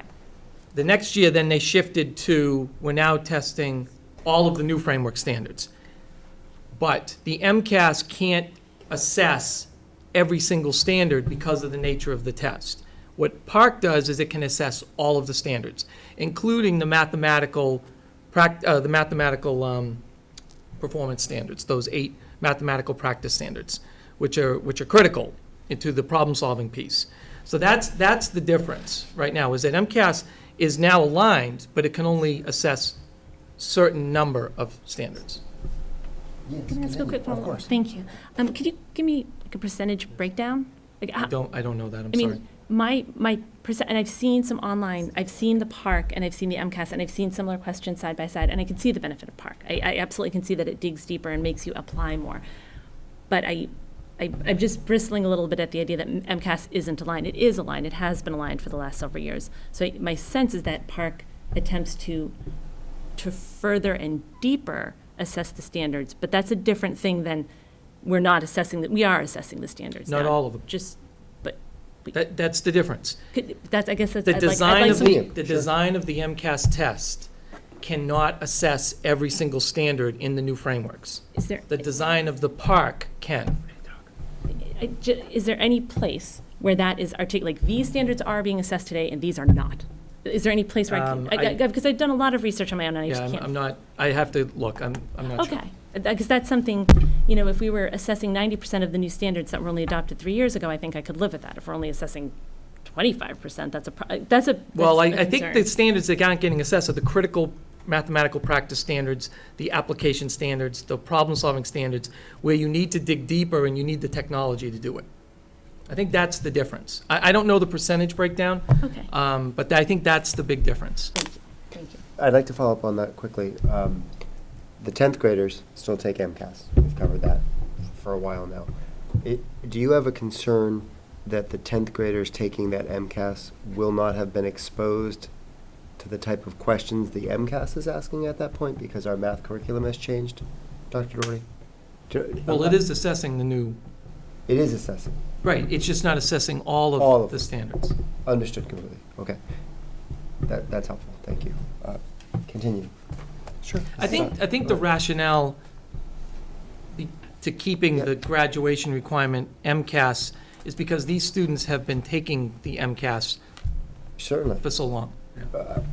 I think agree. that's the I rationale agree. behind it. In our you told me this earlier, Dr. Doherty, and I don't know if it's relevant, but our percentage of students that pass the 10th grade MCAS, It's very high. There's only a small handful that do not the first time around, and then there's 5 retake opportunities between their 10th grade year and their 12th grade year. if you were to give it a percentage of students that pass MCAS on the first try in 10th grade, is that a fair? 98, 99%. Okay, thank you. In Reading, we're talking about. Only Reading. Yeah. I only care about Reading. Mrs. Doxer. Many of the emails that I received were talking about concerns across the country. And so what I tried to do was talk to some people in Reading about the park and the test, the pilot test, and also their take on the MCAS, because I think there's a local view and then there's a broader view, and sometimes the broader view fits the local view, but sometimes there is a use for the test, what I'm hearing, there's a use for the test in the local view that might not be beneficial to everyone outside of Reading. So one of the questions is, which test is most beneficial to Reading? And so I was trying to understand that. And what was really powerful to me was the endorsement of the administrative council of using the park this time. And some of the rationale for that I was getting was around the benefits of the technology. There was actually a term used, the autopsy of assessment, I think is what it was called, where the technology enables us to get results at a time when it's still useful. So I know we didn't get the results to the pilot, but what was explained to me was that if we take this test, if our students take this test online, then the feedback will come back all that faster. And that in the cusp of the summer, when they're getting, or right before the summer, when they're getting the results of this test, it gives time for those results to be analyzed and used in order to prepare for the next year's classes and curriculum. And so if something shows up, whether it's in a particular grade or whether it's in a school, it enables staff to act on what they're learning from the scores of the students. So if there's a gap in one school and there's a good score across another school, then the schools can collaborate and analyze and see what's being done differently. And then they can make change in the program that they're delivering to the students. And what I was hearing was the benefits of this are tremendous. The other thing I was hearing was about how nice it would be to invest the time in doing those analysis and working with the students rather than doing security boxing tests, spending 15 hours getting the materials ready, getting them out, getting them back in, mailing them off, having people, I even heard an anecdote about you have to have someone with the test at all times. So if someone needs to go to the bathroom, they need to call in a sub. So not a sub, I mean teacher sub, I mean someone else to be with the test. That the MCAS as it exists right now can be very cumbersome. And the idea of having this technology that our technology specialists has said we are prepared for could be a real, or would be, a real bonus. And that might not be in Western Mass, and it might not be in Louisiana, and it might not be somewhere else. But what I've been hearing is that it would be helpful here. And so my focus is on how can we best support our staff in achieving the goals they have with our students and the assessment goals that they have with our students. And so that when I was struggling with the remote assessment, the links that I was getting and following all the links and trying to see how that applied to Reading, it was very powerful for me to hear from Reading administrative council members and teachers about the benefits of the park and the concerns of the MCAS. Thank you. Mrs. Jean Harrigan. Oh, okay then. Mrs. Webb. I just really wanted to hear, to see if Mr. Martin had any perspective to offer that maybe we haven't heard, and given your role in the district, wondered if you had anything to add that maybe help us understand this and evaluate this decision. And I think Dr. Doherty covered the details of it. I think one of the things, and it kind of echoes what Dr. Doxer was saying, and that was that, I mean, I have so much faith and confidence in our administrative team, the principals of all the school, who I know that, you know, recommended to Dr. Doherty that he make this recommendation to the school committee. I realize that may not be the answer for every community. I think it's been the majority so far. I do think it's an issue that, as I've talked with other districts, that it's been politicized in some ways. In some ways, I think in substantive ways. In other ways, I think in ways that's made it hard for educators' recommendations to come through. But I think for the principals and for the teachers who really understand the nuances of where we are right now, what's really in the best interest as we move forward, and wanting to make sure that we continue that path. I think that I would be speaking for them, and you know, many of them wanted to come here tonight and weren't able to, and you know, join us here. I think that, you know, they feel that for us we are ready. Our teachers feel that way. I think that they also feel that the doing the MCAS still would require much more time to administer, and yet yield much less valuable data for us at this point. And when it comes to standardized testing, that's kind of a worst-case scenario, the amount of time that it will take, both in staff hours and in student instructional time. And to be able to get very useful data from that. Absolutely, the technology part, I think it's going to take a year or two to get really, really good at that. But that's the goal. I mean, certainly one of the very most frustrating things I think about the MCAS, certainly the last several years, that in year 2014, when we get boxes and boxes of hard copy things, and that we go through all those many, many hours of just preparation for the administration of it, and then the many more hours that the students actually spending time with it, and then shipping them all back, and then months go by before we get data back. That certainly our goal, I think, in this state and in many states, my understanding, is to get that data back in time where it can be used still in that school year for the students. And I think that's ultimately one of the great things that technology is going to bring us. I think we can certainly point to other districts, and I've talked with some of them that have decided for other reasons to stay with MCAS. We can pick certain ones and use as examples. I think there are many great school districts that have just even recently chose to. I've been looking, it's interesting to me, you know, based on some of the decisions of the school committees, if they've voted in favor of the recommendation of the superintendent. And I think that's, to me, that's a gauge, because I really value the input of the principals and the teachers. You know, I think it was just last week, for instance, Andover voted unanimously to support the superintendent's presentation. I looked at the presentation online. I think it was very similar to what they're doing. I think in some ways, in terms of alignment, we're even a couple steps ahead in that.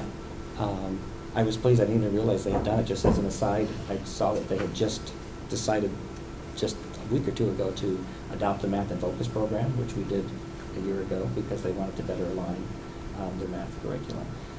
So I think each community needs to decide that, but I feel good when the principals had that broad consensus, you know, and they spent a lot of time taking that seriously, and I don't think that they're feeling pressure one way or the other. You know, political pressure or pressure from the state, because it's truly a choice. But they are making this recommendation because they think it's what's going to be best moving forward to support the teachers, and that will ultimately then be getting kids to where we want them to be. Thank you. Mrs. Doxer? I'd like to ask another question that was asked via email to me, and I did ask this, and I did get an answer to this, but I think it might be helpful. Certainly. So one of the questions that was asked to me was about the role of Pearson and the role, Pearson being the test developer, the company that was consigned to write the test, and the advisory board that is working with Pearson to design the test and to implement the test. And so some of the questions were about the for-profit business like Pearson, and the role of the commissioner, and is there a conflict of interest, and does my question make sense? Sure. So I'll try to speak to all of those. So the Park Consortium, my understanding is the Commissioner of Education for each state that's in the consortium sits on the board. I do not believe they get paid for that. I just think that's part of their duties as being part of this consortium. They went out to bid in a normal bid process, and Pearson won the bid to develop this test. Just so everyone is aware, we currently also at the state have a contractor for MCAS. It's Measured Progress. So this is a normal process that goes on when you're developing a state assessment like the MCAS or the Park or Smarter Balance or whatever the case may be. My understanding also is the commissioner is the chair of the consortium, and that's why I think people think that there is some sort of conflict, but every commissioner is on that park board, so, in the best of my knowledge, that he's not receiving a stipend, nor is anyone else. Thank you. I don't know if did I hit all of your questions on that, or? That was good. I think so, but we'll know if there were other questions and other follow-up. I'd like to, when it's time, encourage people to ask their questions. This is all about people understanding and being comfortable with the decisions that are being made. Thank you. No, that was a great segue. If it's okay, I would like to kind of ask the public that has been so kind to hang out with us this evening if they have questions. Mrs. King, if you want to sit over here in case there's questions that you get asked, if you want to share the seat, it's completely up to you. Come on, get on this side of the table for a change. Let's see what I think. For people that have questions, I would simply ask that you come up and state your name and speak near the microphone so that people at home can hear you.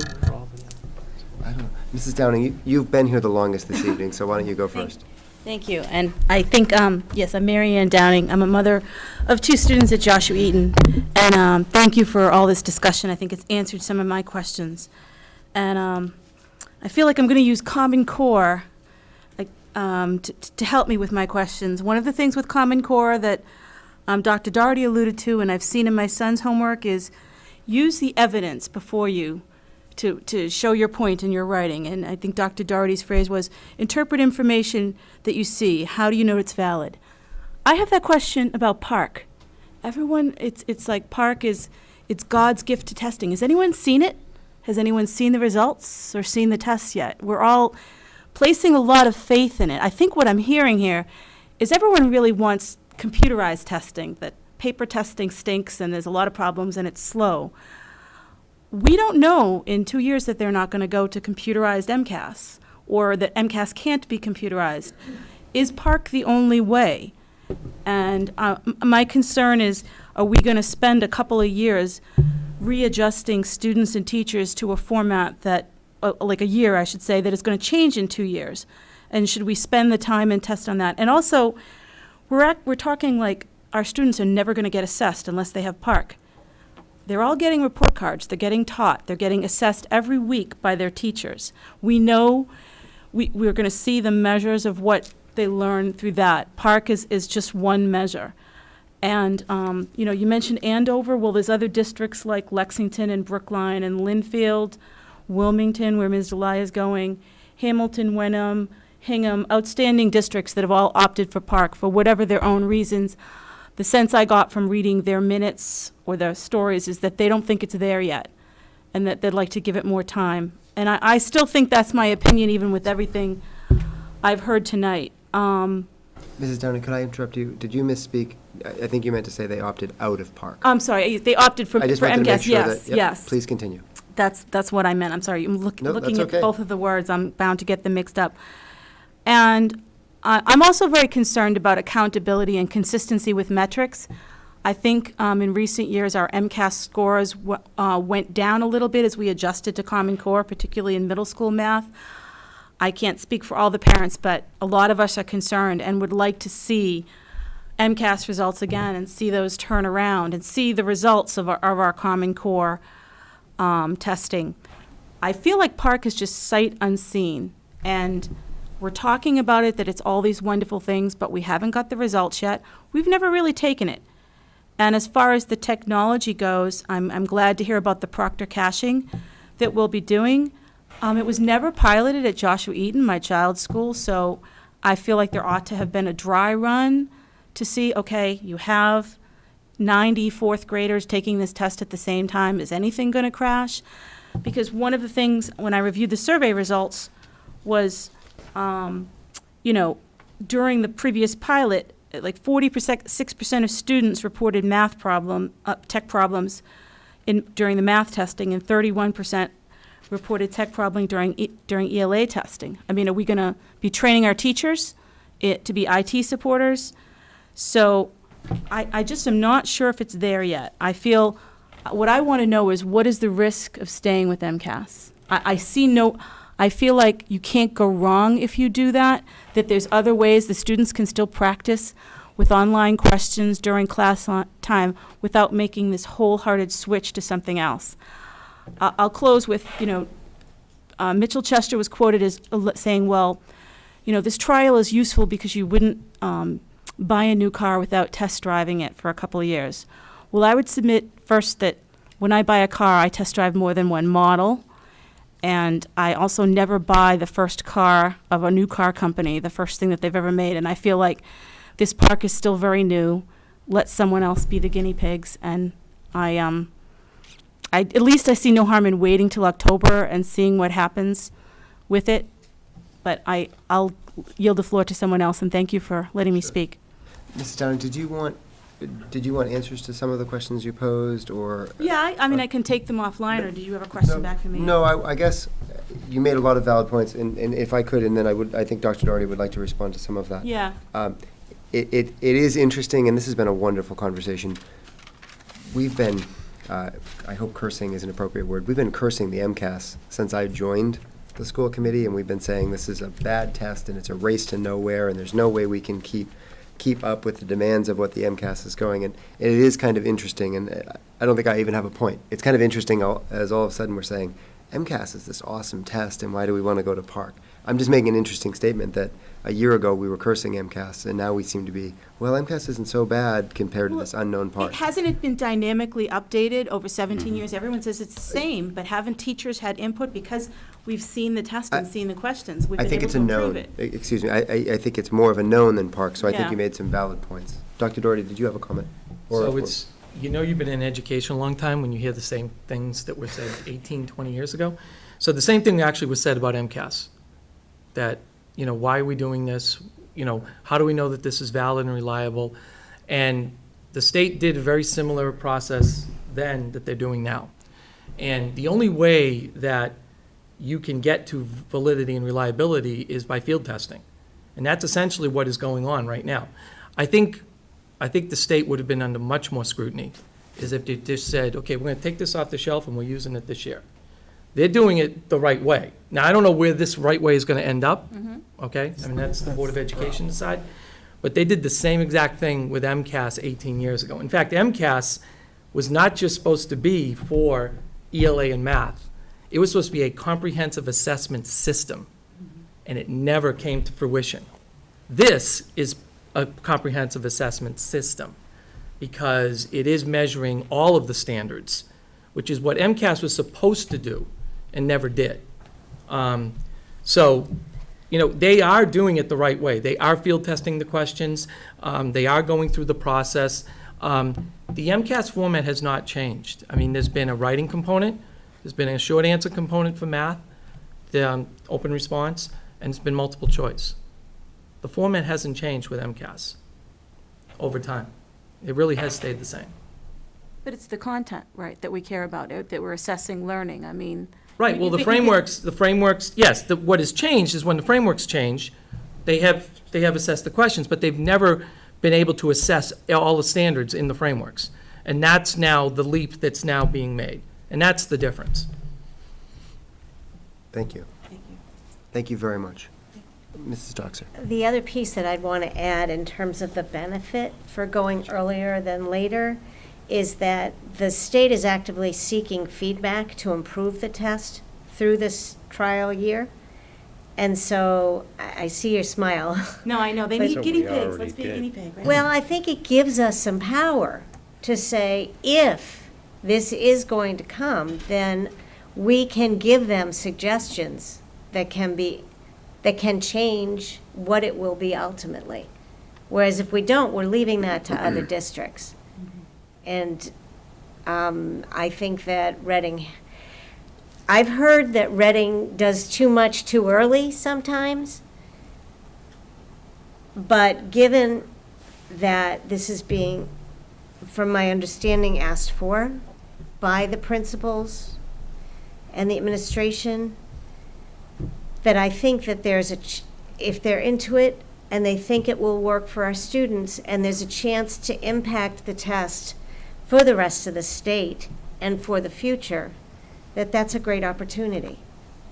I understand, it's hard when you have a student that is going to say, okay, Dr. Doherty said it's 9 hours of testing. I understood it was over 9 days, so maybe it's an hour a day, and they're prepping for it, and the teachers have to have training, and suddenly 10% of your school year educational time is lost preparing for a test, and maybe that's the way we're going, and that's just a struggle for me. I don't like my kids being sacrificial lambs and losing learning time to make a test better.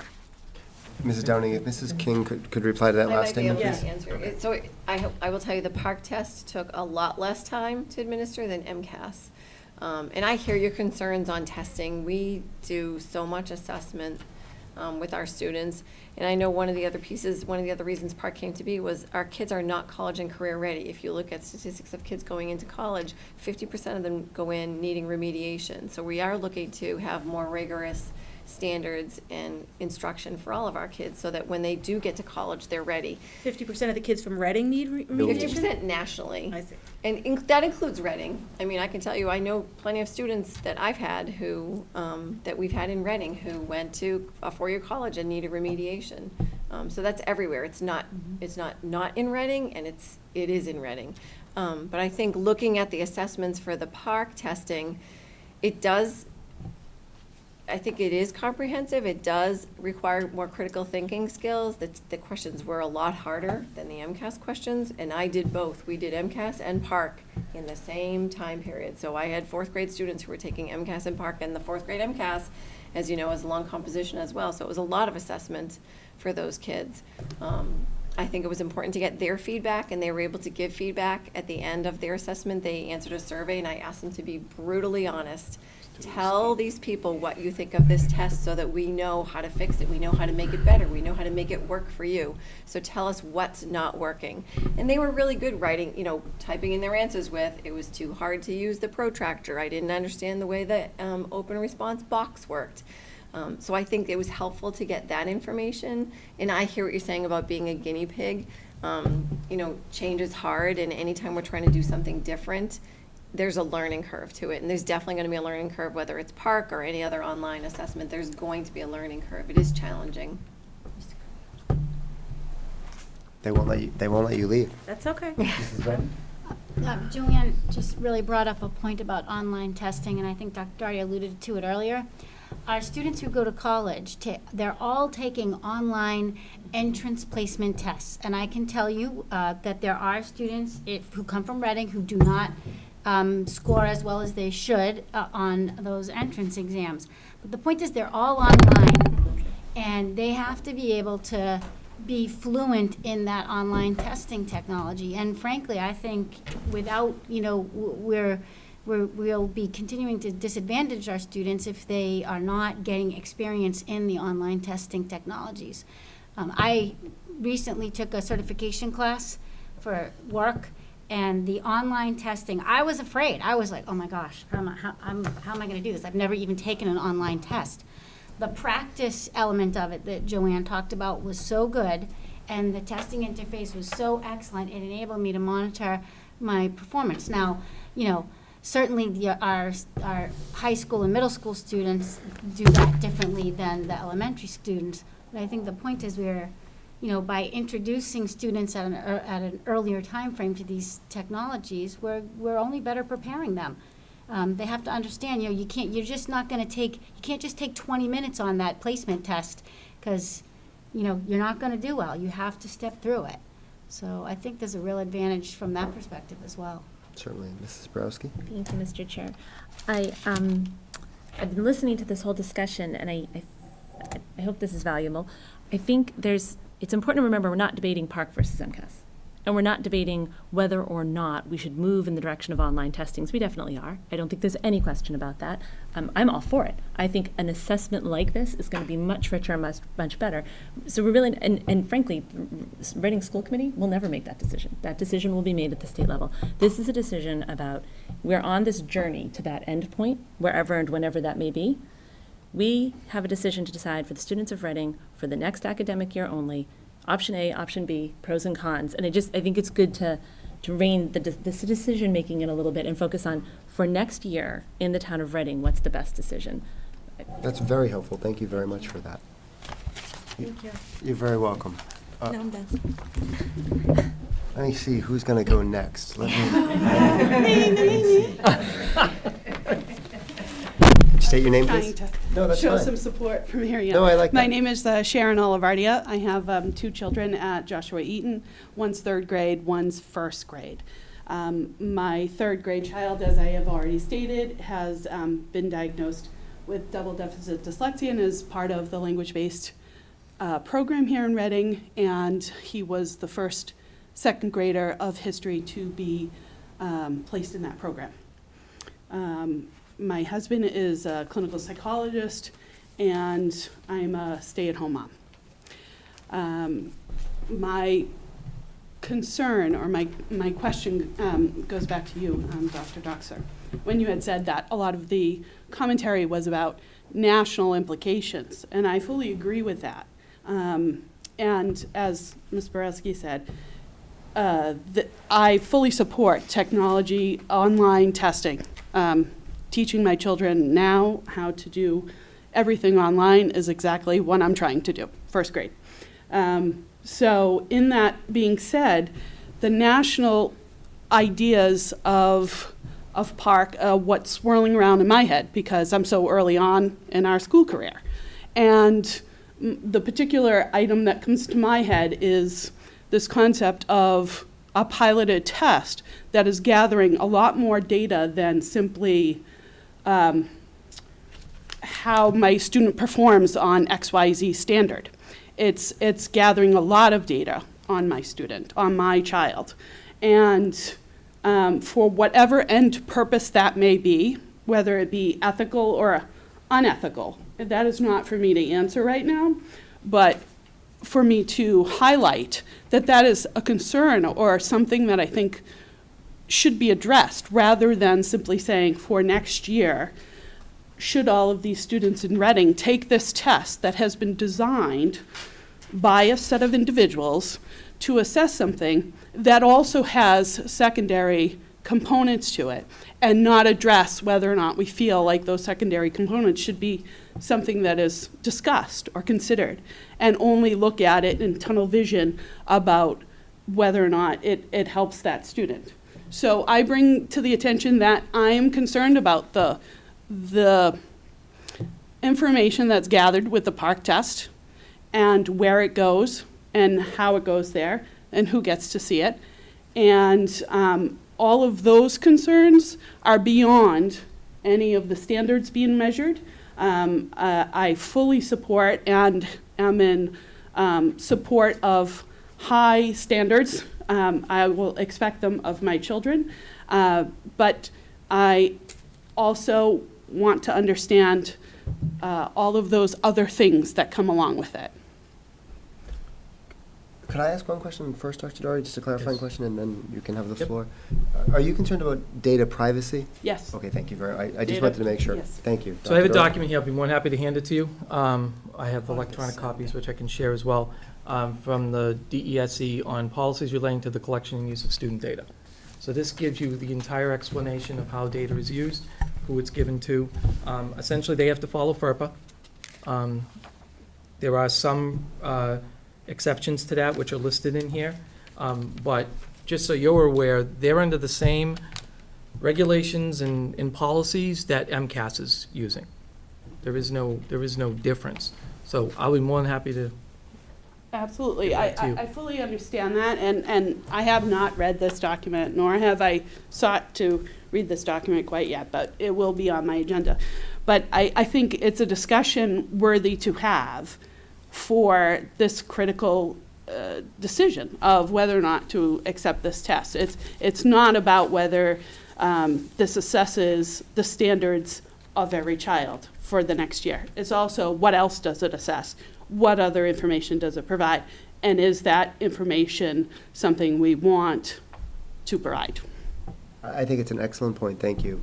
I might add that the MCAS test that we take here, it's the Similar. same thing. Similar. And it's a huge concern in today's society with all the stories we're hearing and NSA and everything that goes with that. So I think it's an extremely valid opinion and comment.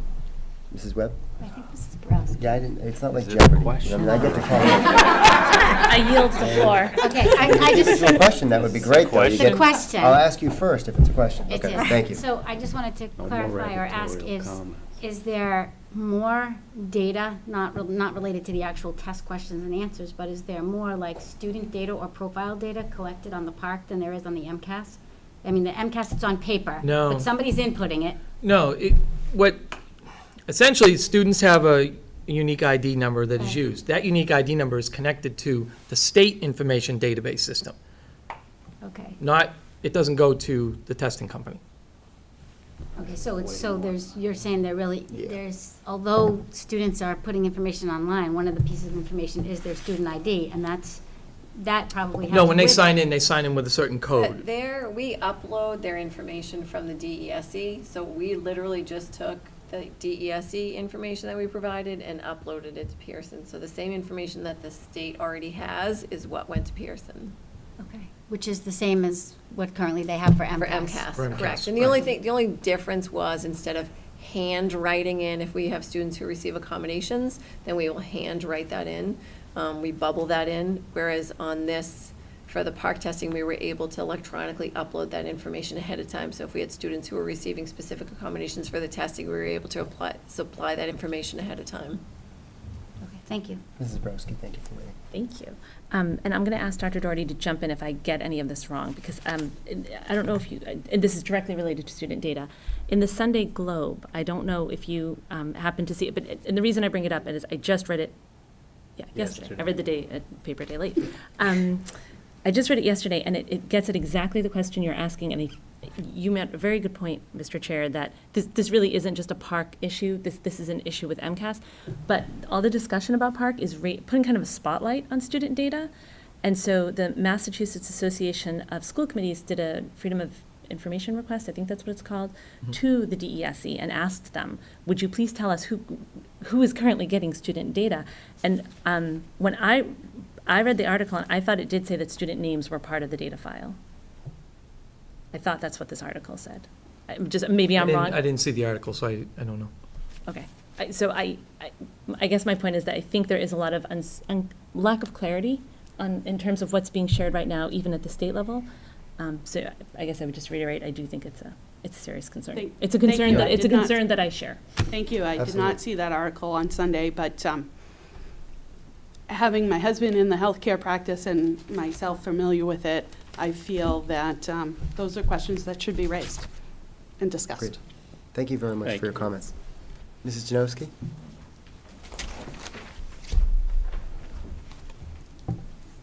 Thank you. Karen Janowski. It's interesting to sit on this side of the table after 6 years. I thank you all for this very thoughtful discussion and for your presentation, Dr. Doherty. I think it's important to always think, and I'm very aware of what's happening on the national level. I think we want to keep it just what's happening in Reading. Let's keep it local, because you get to make the local decision for our students. I think what we always have to think about is what is in the best interest of kids. What serves our students' needs? And does, in fact, Park serve our students' needs in a very effective way? And one of the things that you mentioned, Dr. Doherty, is that one of the reasons why we want to go with the Park for next year is that it gives our students a head start. And yet I didn't realize that for the next 4 years, our 10th grade students are still going back to the paper-based MCAS. So that MCAS head start, that Park head start argument doesn't seem to hold water, because at the 10th grade level, those are the students who need, that's a truly high-stakes test. Is that accurate? But just so you know, it's the current ninth grade. Next year's ninth grade. But I think you said through 2018. No, it's the class of 2018. Okay. It's not, Totally misunderstood yeah, you. it's the class of 2018. Okay, I'm relieved to hear that. Thank you for clarifying that. The other issue is we want to think just in terms of this next year. And I think the other thing that I'm hearing you say is in 2015, 2016, in 2 years, no matter what, it's going online. So we have to really only think in terms of that next year issue. And so where there are so many unknowns, where there's, we don't know what's going to happen in 2016. There's so many unknowns. We don't know if it's going to be the Park, if it's going to be another test, or whatever it is. It seems like sticking with what is known for just one more year will serve our students in the best possible way. Because, we might just be giving them the Park just for 1 year, and then it's totally transitioning to something different, which, will be confusing for our students. They have the MCAS 1 year, the Park the next year, and then maybe something totally different the third year. So that consistency, I think, will be confusing for students. I think the other thing, the word equipercentile. If you have to make up a word, a new vocabulary word to help understand this whole process, I think then we really have to evaluate carefully. We've talked about student growth percentiles, which is a whole new term. Now we're thinking about equipercentiles, so that's the other thing. So the other thing, another really important question, I went over the student survey results because I really care about kids, and I was really interested what the students had to say. One of the things, though, I didn't see in the survey results were how would this be, what the students said in terms of how could this be improved or things like that. I would have loved to have heard that. But if you look at question 2 of the survey results, the question 2 was, how often was it hard to understand the directions for the questions on this test? For the math section, 85% said some of the time, most of the time, or almost always. Only 15% said almost never. So that includes that was still confusing even to those 15% of students. So I think when you think about, is the Park ready for our kids? They're getting confused by this. Next year it will have more, this year it didn't, there were no district-wide issues. There were no student scores being scored. But if 85% of the students are having a hard time understanding the directions to the questions on the test, I really question whether the Park is ready for our kids. And one more thing I wanted to say too, Elaine, you said earlier that the tests keep us globally competitive. I think it's important to state that high-stakes tests don't keep us globally competitive. It's the teaching and the learning that happens that keeps us competitive. It's not high-stakes tests that keep us globally competitive. So I would just encourage you to think about, can we go one more year? And we'll know better in 1 more year. We know in 2 years, we all agree that the technology is going to be a very important component of the testing in the future. So can we just hold off on 1 more year when we'll have a better indication of what's going to happen in 2016 and just stick with what we know and there will be less disruption to our students, fewer transitions for them to have to make. And hopefully by then, whatever test we go with, we'll be ready for our kids. I think the fact that 85% of the math questions, directions for the math questions were difficult for students is a really important point to consider. Mrs. Jones, Thank you. Thank you. And before you leave, you have to hang out for a little while. That question, I actually took that to mean, was the math question hard to understand, or were the instructions for taking that math assessment hard? I agree with you. Yeah, okay. I'll tell you Go ahead. exactly what it says. How I set you up often there. was it hard to understand the directions for the questions on this test? Because you did speak, Elaine, about the rigor of the test, that could be interpreted that way, but it's in fact, how often was it hard to understand the directions for the questions on this Sure. test, which is different. It is, but I could see somebody answering that question the same way. I'm not arguing with it, I'm just sort of Yeah. trying to think through it to say that a lot of times when I'm going through math problems with my children, they may not understand what the question is asking, and that's sometimes part of the assessment itself. But I do agree, it's a high number. It's very high. And even for the ELA, it was 59%. Dr. Doherty? So if I, 69, if I can 69, just sorry. Of speak, course you and Joe, I'm gonna refer to you. There were some glitches statewide, not, with something called the equation manager. And I believe, which is something that, they realize they need to change, which is why you do a test pilot type thing.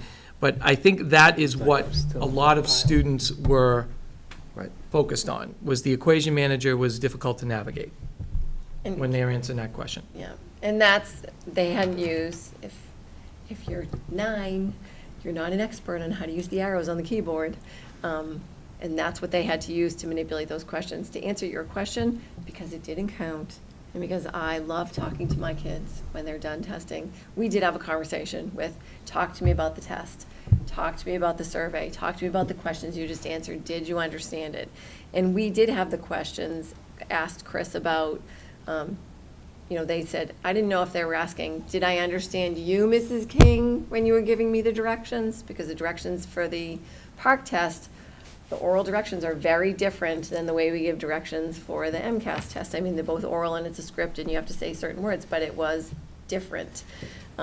Or was the question that you were being asked difficult? And I had kids answer both.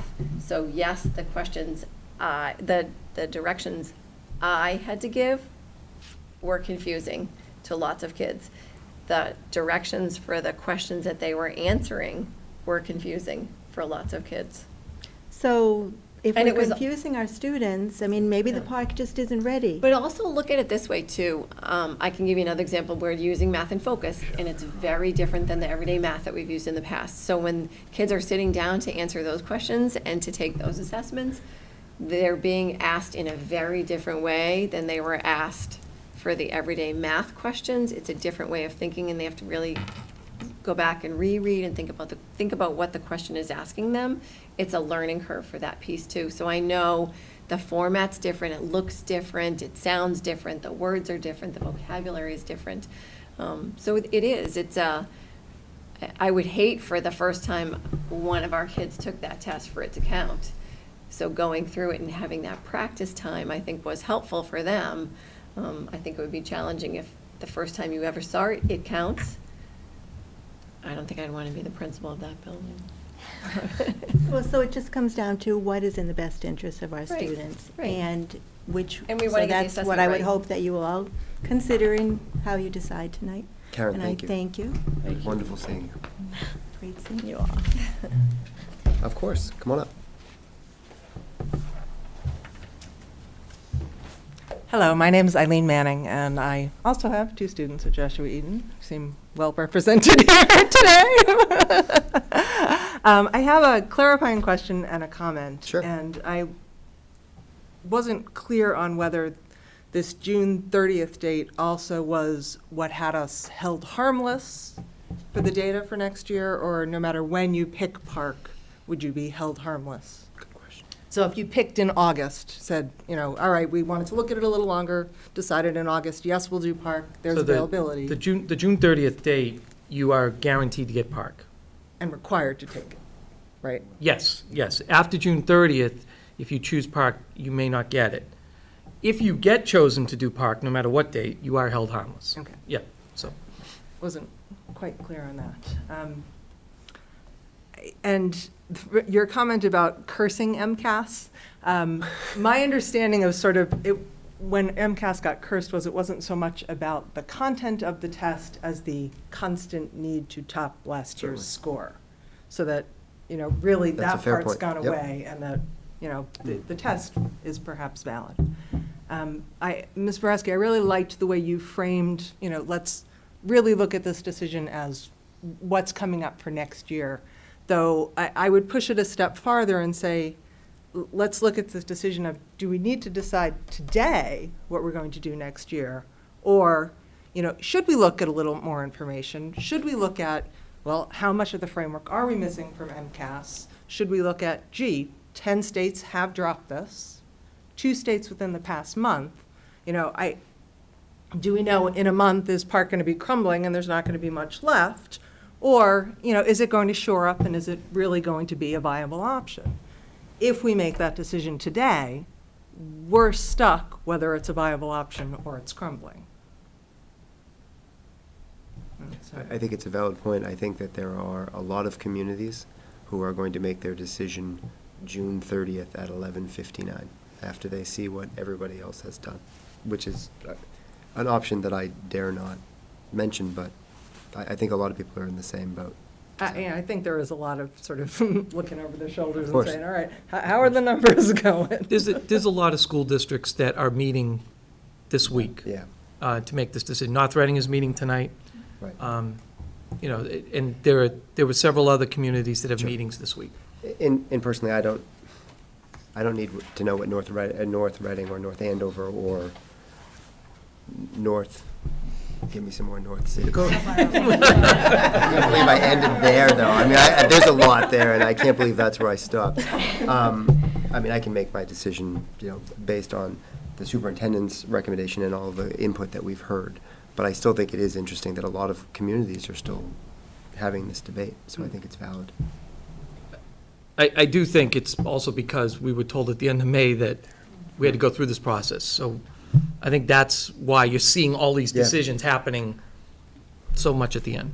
Okay. Yeah, and, even given, whether everybody has their decision made or not, that June 30th, you're in and you're committed versus, if you take a little while and you wait and say, Right. we could still do park next year, but we don't have to decide to do that right Certainly.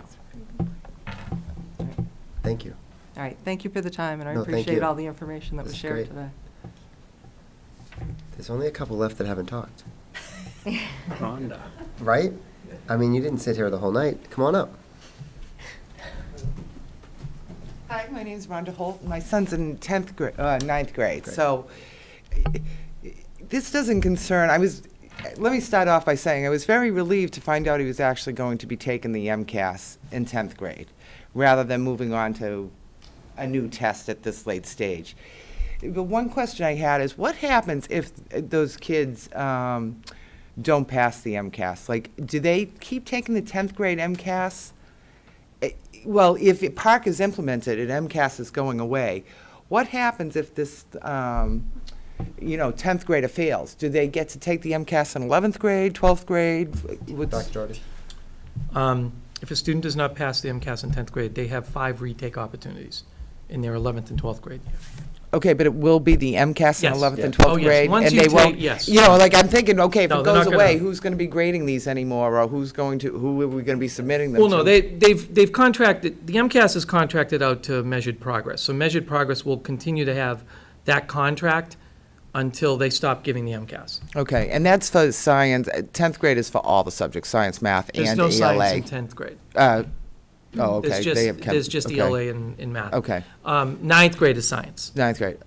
All right, my second question. If I might interrupt, and then, that's one of the reasons why I asked that earlier question, though, is that we do have such a high percentage of people passing that 10th grade MCAS.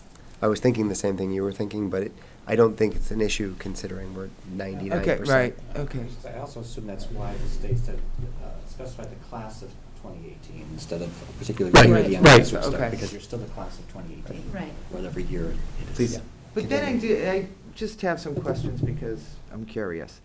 So, and this might be for you, the math, did you see any of the questions, or were you, so you did actually see some of these questions? The math, when you said, okay, they were given 2 sheets of scrap paper to do their math on, and I think before with the MCAS, you know what I mean, like it's show your work, show your work, show your work, and I'm wondering how that component is tied into this online. ELA makes sense, a certain amount of sense. You know what I mean? It's writing, it's vocabulary, it's both. But I don't understand how they can show their work or their thought process on an online test. You know, it's an answer. It's a great question. So they're giving 2 sheets of white paper. That's their scrap paper. The work that they do on the scrap paper, most of the problems, there were some multiple choice, here's the question, it's either A, B, C, or D. And then there were others where it was 2, 3, or 4-part questions. So for those questions there where they really had to show their work, they used the scrap paper for all of the questions that they were doing, and then they would go and, if it was just a one, they knew what the answer was, they would just select the answer. If it was a multiple part question, they had to show their work for part A, that they just did on their paper, do it up, then they had to do it on the computer. Show it for B, show it for C. So what they did on paper, they had to put into the computer. So it was. That sounds awful. It It sounds, was- I mean, Sounds I just. awful. It was, I mean. I'm there- not even, to tell you the truth. That was the open I hear you response. talking, I don't Yeah. understand what you're telling me. It was the open response. So it's like doing an open response for ELA. It's more than just a short answer. It's more than just a 1-word answer. So you had to show some of your work. So they probably had, I think they had 2 per session. So they probably had 6 of those problems on the test. And then the rest were multiple choice and short answer. So the longer ones, the open response that required more parts, more work, more show your work, took a little bit longer. Whereas the other ones were, here's the problem, it's either A, B, C, or D. You had to figure it out. Or fill in the fraction that's missing. Okay. Dr. Doherty? Certainly. If you Google Park, and you go to their website, there are a series of sample questions that Hey. can visualize what You can Joanne's talking. take the test, it's awesome. Okay. And then just a thought that kind of occurred to me is the kids just took the MCAS for this year. They all, in addition to some of the kids that took the Park.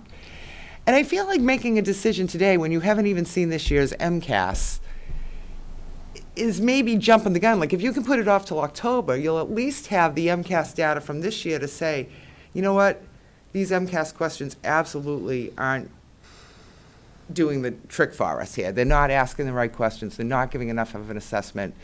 You know, it's really not testing these kids on what we're teaching them today. You know, I feel like making this decision today, like, why did they even bother taking the MCAS? I mean, I know it's required, but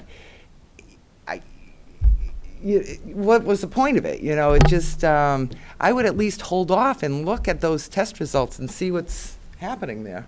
Dr. I Doherty? just think it's 2 different, we're talking about 2 different things here. The data from MCAS is going to help us assess what our kids are currently doing. I know it's not Data going to from fuel, MCAS. it's not going to fuel, the decision on whether or not we should go with Park. It's, the MCAS results are helping us in the present. Right. It's. Which is what you want, though, isn't it? Right, but the Park is an assessment that's going to measure all of the standards, whereas the MCAS does not. So it's 2 different questions.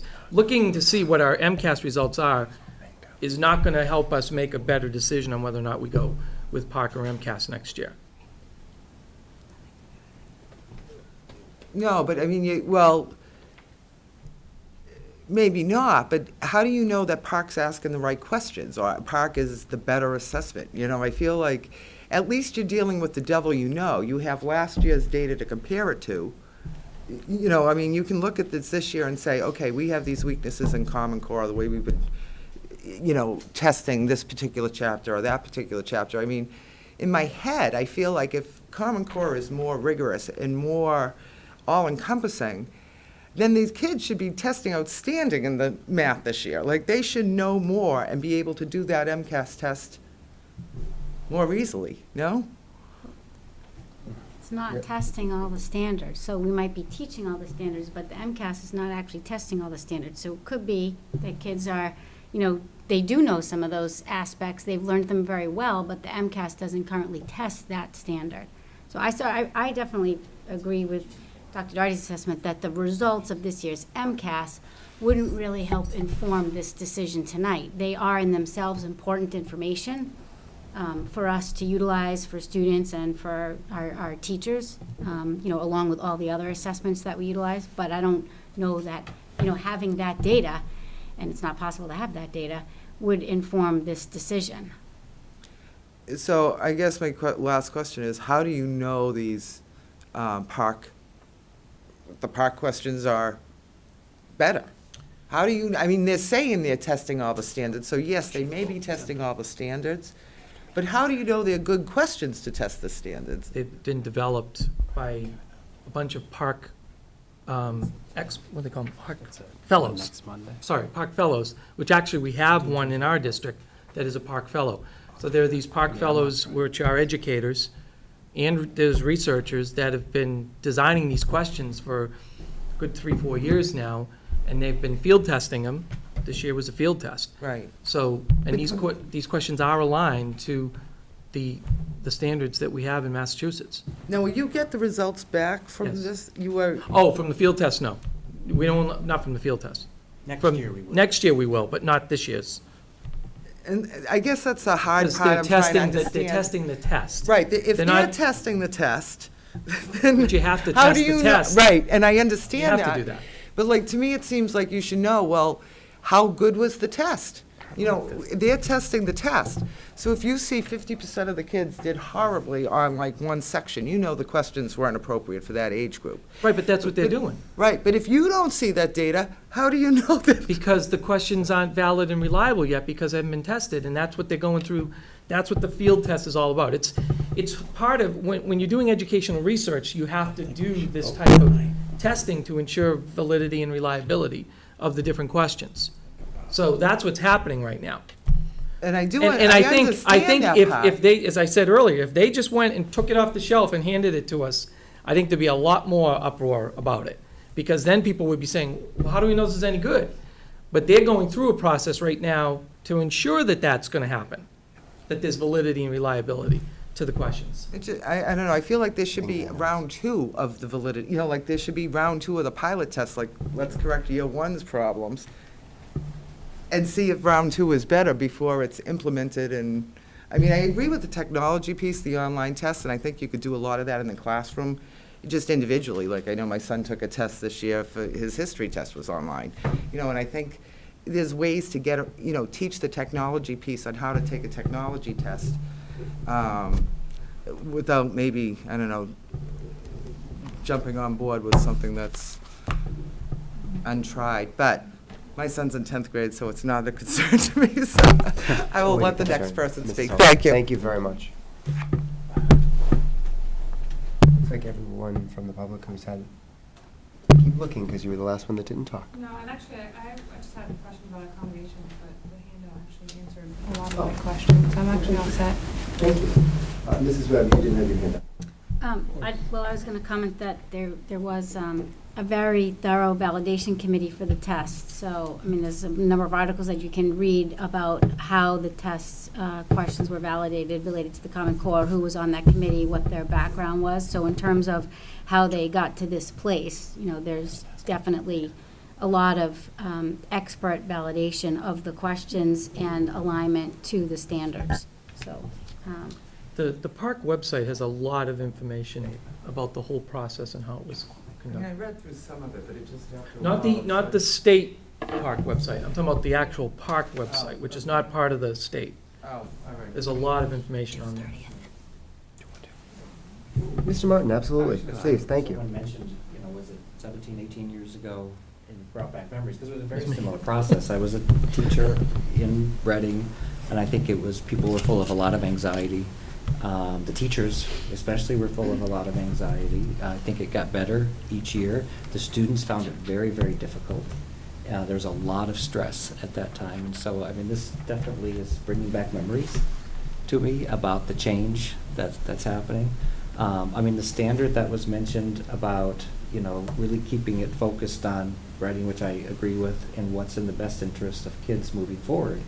Just want to say, I do think that's the standard that the principals are using in their discussion. And I think that they feel that it's very likely that the state is going to choose to go park.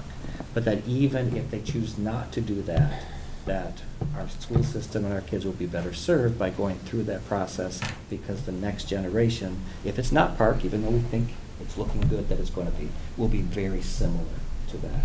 And so that will benefit our students. And it will be much more useful data to have to spend all of that time assessing to get that back. Oh, hi, Mrs. Webb. Hi. So I just want to say about this process for a minute.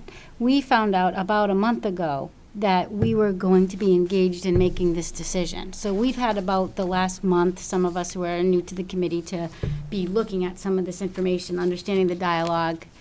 But the administration, the teachers, central office, the principals have been working, where's Joanne, with this, sorry. She's got a seat.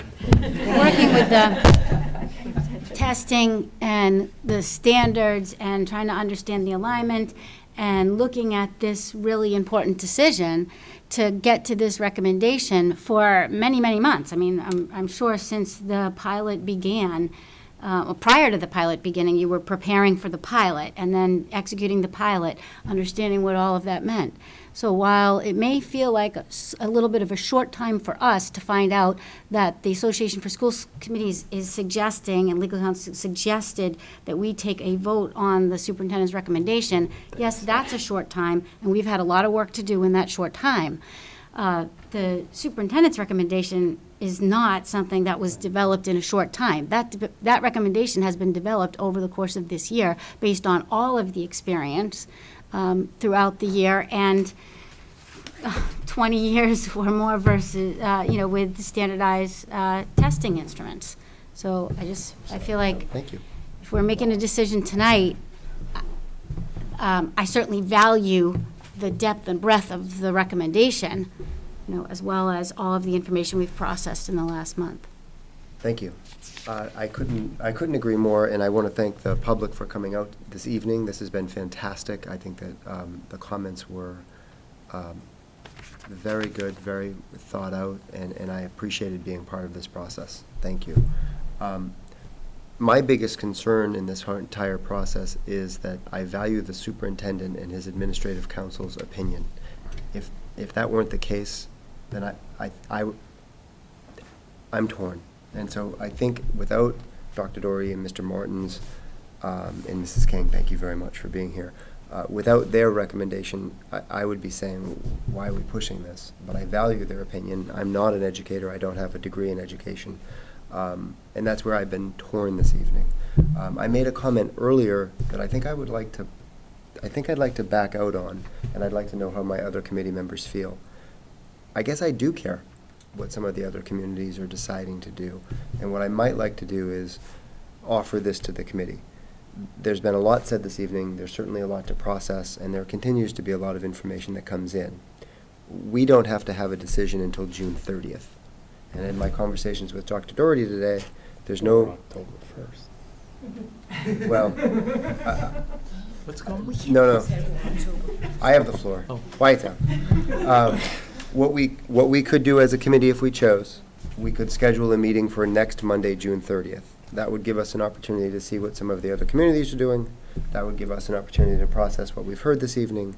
That would give us an opportunity to maybe take some time and do some more research on our own. We could get together next Monday night, June 30th. We could take a vote at that point, and Dr. Doherty could be ready at his keyboard and hit submit at the end of that meeting, depending on what we decide. As long as it doesn't go past midnight. Which is, Mr. Do by midnight or noon that day? I mean, not like I'm trying to push for it, but I You know thought what, it was I- something that you have to get earlier in the day. I'm not sure I have to, I Well- would tend to think that they would give it all day, but My fear in that June 30th meeting is that all of us would have to live through what we just lived through for the past 3 hours and rehash this entire thing. And I think what I'm waiting for is for all of this to process. So if Dr. Doherty, if you could determine whether it's noon or midnight, that would be helpful. And if it was midnight, I might suggest that we wait until then. But again, I'm looking for the committees. Mr. Robinson, please stay with me. I guess, I agree with what you're saying. I don't care what other communities are doing, though. I'm only interested in, I like to digest things. I heard this presentation tonight. I got it over the weekend, and I heard everything that was said. I'd like to think about it before I vote on it. I want to vote on it tonight. I'll be prepared to vote on it on the 30th, but I'd like to think about what I heard tonight before How I do the vote. other committee members feel? That's what I meant to say, by the way, but. 12 p.m. 12 p.m. on Monday. Oh. Let me see what the email said that I got. It's on the DES. No, but I got an email specifically to it. I just want to check the If email. it's EDT, then it's, you know, She's ruining my whole idea. Eastern Daylight. Oh. While we're researching that, Mrs. Browski? Yeah, it's June 30th at 12 p.m. 12 p.m., then we can meet at 7 a.m. I love 7 Oh, there's no a.m. more school. Or we can vote on October 1st. No, no. Just being. That's okay. It's okay. Mrs., I Yes, thank acknowledge you. I'm Mrs. just- Browski. I actually am very supportive of the decision to put off the decision a week because I actually had some pretty significant questions tonight about accommodations as well, as I don't think I was the only person in the room. And I appreciate that this was on the DESE website, but I didn't find it. So this is a lot. This in and of itself is a lot to read. And I know I do have questions about how much of the standard STEMcast is missing, so if there was any information. So I think there's some questions that were raised tonight that maybe answers could be found too that would make the decision a little bit easier. So. Yes, Mrs. Doxer, one moment. Given what we just learned, though, it would have to be a Monday morning meeting. If I'm processing all that correctly. Yeah, it would have to be before noon. Yes, as in Monday morning. Yes, Mrs. Doxer. My other question is that, as I've heard it, that we will have a choice up till noon on Monday. Is that regardless of how many other communities, districts sign up for it, or is there a quota? You are guaranteed on up to June 30th. Okay. Understood. After June 30th, you're not guaranteed. Okay, and I also heard before, I just want to confirm, that is binding. So you can't say, yes, we want the park, and then in August say, Right. no. That's correct. Mrs. Webb. So if we are agreeing to move, if we're going to reschedule the meeting, I just want to make sure that it is scheduled at a time that all the committee members can make it. We would always do that. Okay. Right, Mrs. Browski? It's tricky. Absolutely. Yes? I'm not sure or if this is even possible, but I have received more emails and phone calls and conversations on the Blacktop over this discussion than on anything, it's been almost a year now, that we've discussed. So I don't quite know any way that in the next week we can engage the community, but I think for anyone watching at home or anyone who's here tonight, the next week would be a very good time for people to start having these conversations and communicate to Superintendent Doherty, to communicate to us. If you're hearing this debate and you're talking with your friends, please let us know your questions, because this actually gives us another week to get some more community input, which is definitely beneficial. If I could make a Of course suggestion. you can, Dr. Doherty. I would encourage, if you do get emails, to have them go to the YouTube link for this meeting. Sure. That's a great Because a idea. lot of the questions they may be asking are questions that were answered tonight. That's a great And- suggestion, certainly. I think what's going to happen is you're going to answer the same questions Sure. over and over again. Yes, if we can't agree on a time Monday morning, I don't, we're on camera and everyone heard it. I thought we could meet Monday night. I truly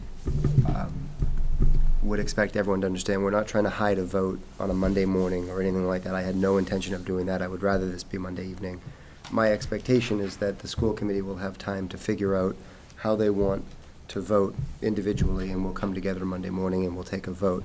If I could ask Dr. Doherty, if the committee votes against the recommendation to go with Park next year, is that an automatic, we stick with MCAS? So we have a five-board committee. If we don't get a majority of 4 votes to go with Park, does that mean it's MCAS for next year? Yes. Okay, so a split decision means MCAS for next It year. has to be, Yep. supermajority. Of course. So can we revisit our vote in August or September if we get more information? Say we vote against. Yeah, I guess you certainly can. Again, you're not guaranteed to get, I guess, No, I my understand that. I question to mean, the that- committee, and we've- it's more of a curiosity question, is what information are you going to have that will make you change your mind or change your decision or not allow you to make the decision? I feel like I'm still in the pilot, and I'm going into the pilot because there's so many unknowns at this point. All right, I guess I'm One second. confused at Sure. the Dr. unknowns. but Doherty, I'd be- What are you confused about? I mean, don't know what you- other you- questions need to be answered. I know Mrs. Borowski brought up a question, but I'm not sure what other questions need to be answered. If I might, Dr. Doherty, are you saying why hold off until Monday or why hold off until later in the August summer? or September, Thank you. Oh, that- good. that's what I'm talking Oh, about. I thought Mr. Robinson's comments about letting a week for us to process all this information and for us to No, hear I'm more is- referring to Perfect. No, just wanted to August make and sure everyone September. was on the same page. Mrs. Borowski? So that was a very good question, Dr. Doherty, so thanks for asking, because that isn't fair to just say we don't want to decide now. I would definitely like more information about, of the standards that exist right now in the state, which ones are not being assessed by the MCAS. If there was a way to quantify that ahead of time so I could look at that, I'd really like to see that. I'm definitely going to review the special education accommodation handout that you gave tonight, and I may have questions on it, I don't know. And I had one more. Oh, on student data. Any more information on that? I understand that there's some lack of clarity at the state level about what's even happening now, but, I can send you what I gave. that would be great. Yeah. Those are the three areas I off the top just, of my I head actually that just received that from my association the other day, that they got it from the state, so. Off the top of my head, those are three areas that I think more information would be helpful for me, anyway. Great. Mrs. Johnson, you had raised your hand. Certainly. I do have a question. It looks like there's actually 3 decisions that you have to make. Is that how you're reading it too, Dr. Doherty? Yeah, I'm on the DESE website, and it says, looks like early decision period, so there's 3 decisions? There's technology versus paper. My recommendation was technology. Right. So whether to administer MCAS or PARCC for grades 3 to 8, that's the choice that's guaranteed. And then it talks about whether or not to administer PARCC tests for grade 9 and 11. Right. If funding is available. I'm not, and I was not endorsing that. I had already said that as Right. well. High school stays MCAS, K through 8, or 3 through 8, excuse me, goes PARCC, electronically. Great. Just we're on the same page. This doesn't require a motion or anything like that from the committee, but what I'm hearing is that we would like to reconvene Monday morning at 7:30. Or 7? No? I don't know, is there a time, the earliest that we can meet, Dr. Doherty? Are you aware of? No, as long as you post a- within 48 hours. Okay. you That's can- fine. So we would post this week and you'd be fine. Okay, so I would like to recommend that the committee reconvenes Monday morning, the 30th at 7 a.m. Second. Second? I'm not making a motion, I'm making a suggestion. Oh. You, I was ready to second. I do think you have to postpone your vote. Yeah. Oh, because we were scheduled to take a vote. Yeah. All right. Oh, I all will right, take I'll that make a- motion. Move to postpone tonight's vote until right. March, June. June 30th. It's so late, June 30th. Is there a second? Second. Second. Is there discussion? If I see all of you guys at 7 a.m. Monday morning, that's going to be an issue. With no, with no can I Dunkin' ask a- Donuts or, Probably not. certainly. What were the Dr. 3 items, Mrs. Borowski? Um, Standards that are not Special going to be education, addressed. yeah, which standards are currently not addressed on the MCAS? Potentially follow up on these special ed accommodations, I need to read them first. Okay. And the last one was on student data, a little bit more clarity. She had the document. And there's that document on student data. I have a motion by Mrs. Borowski, seconded by Mr. Robinson. Is there more discussion? Seeing none, are we ready for a vote? All those in favor of the motion? Opposed? Great. So we're going to postpone our vote until Monday morning. Thank you very much for your comments this evening. certainly more than welcome to stay. We're gonna try to, Mrs. King, thank you very much. No problem. We're gonna try to plow through the rest of this if we could. Dr. Doherty, will, Mary or Martha, are you guys gonna talk to us about the contract awards? I'm gonna do one and Mark's gonna do the other. Okay, sounds great. Tag team. I'm gonna start with the, I think in the order it has the masonry first, so I'll start with that. You may recall that in November, we appropriated requested $28,000 from town meeting to do work on masonry repairs for the high school. Stepping back a little bit, you will recall that when the high school project was done, the columns that you see in the old part of the high school, the exterior of the building, very little work was done on the exterior part of the building. And what is happening is we're having a significant amount of what's called spalling in the masonry. It's mostly related to my understanding of it is just the iron rebar and the reaction with the concrete causing the concrete to break down. So if you go out, you can see that there's a whole lot of spray paint. It looks like the building has chicken pox. And what the facilities department did was to identify exactly the areas where there was spalling occurring so that the vendor, when they came out, could take a look and then provide us with an estimate. Turns out that the problems are far more extensive than we thought. $28,000 is not going to cover all of it, so we decided that we would phase the project, take care of some of parts of the building for phase one, and then request additional appropriation. This would be Martha that will do that for us in a November town meeting to address the second phase, hopefully. So we did bid that out, and you can see the results of the bids that we received. And so as a result, we would like to recommend that the contract be awarded to MJS Construction. I think, Mr. Caruso, you were asking, essentially what they're going to do is chip away or chisel away the part that is spalling. I believe that in many instances, they will go to the rebar and they may apply some sort of a sealant that would prevent this from continuing to happen. Then they would apply or resurface the concrete, and my understanding is that they're able to dye that concrete so that they can try to match the color of the concrete. I suppose if they weren't very successful, then the second option might be in the future painting the concrete. It wouldn't be ideal because it would require maintenance, but my understanding is that they can match the concrete color. Thank you. I've always been disappointed we built such a beautiful high school. We didn't do much exterior work to what I guess I would call the old math and science wing. Yeah. And it's unsightly, especially on the corner of the performing arts. And taking the corner, it's always been really ugly. It does not look like we built a brand-new high school. So my question is, when they're done with this work, and you answered it, it doesn't look like they're going to fix that problem. They may not be able to fix the problem of it being unsightly. They're going to fix it structurally, but it's still probably going to look like old mixed-matched cement. Yeah, I hopefully not too mismatched.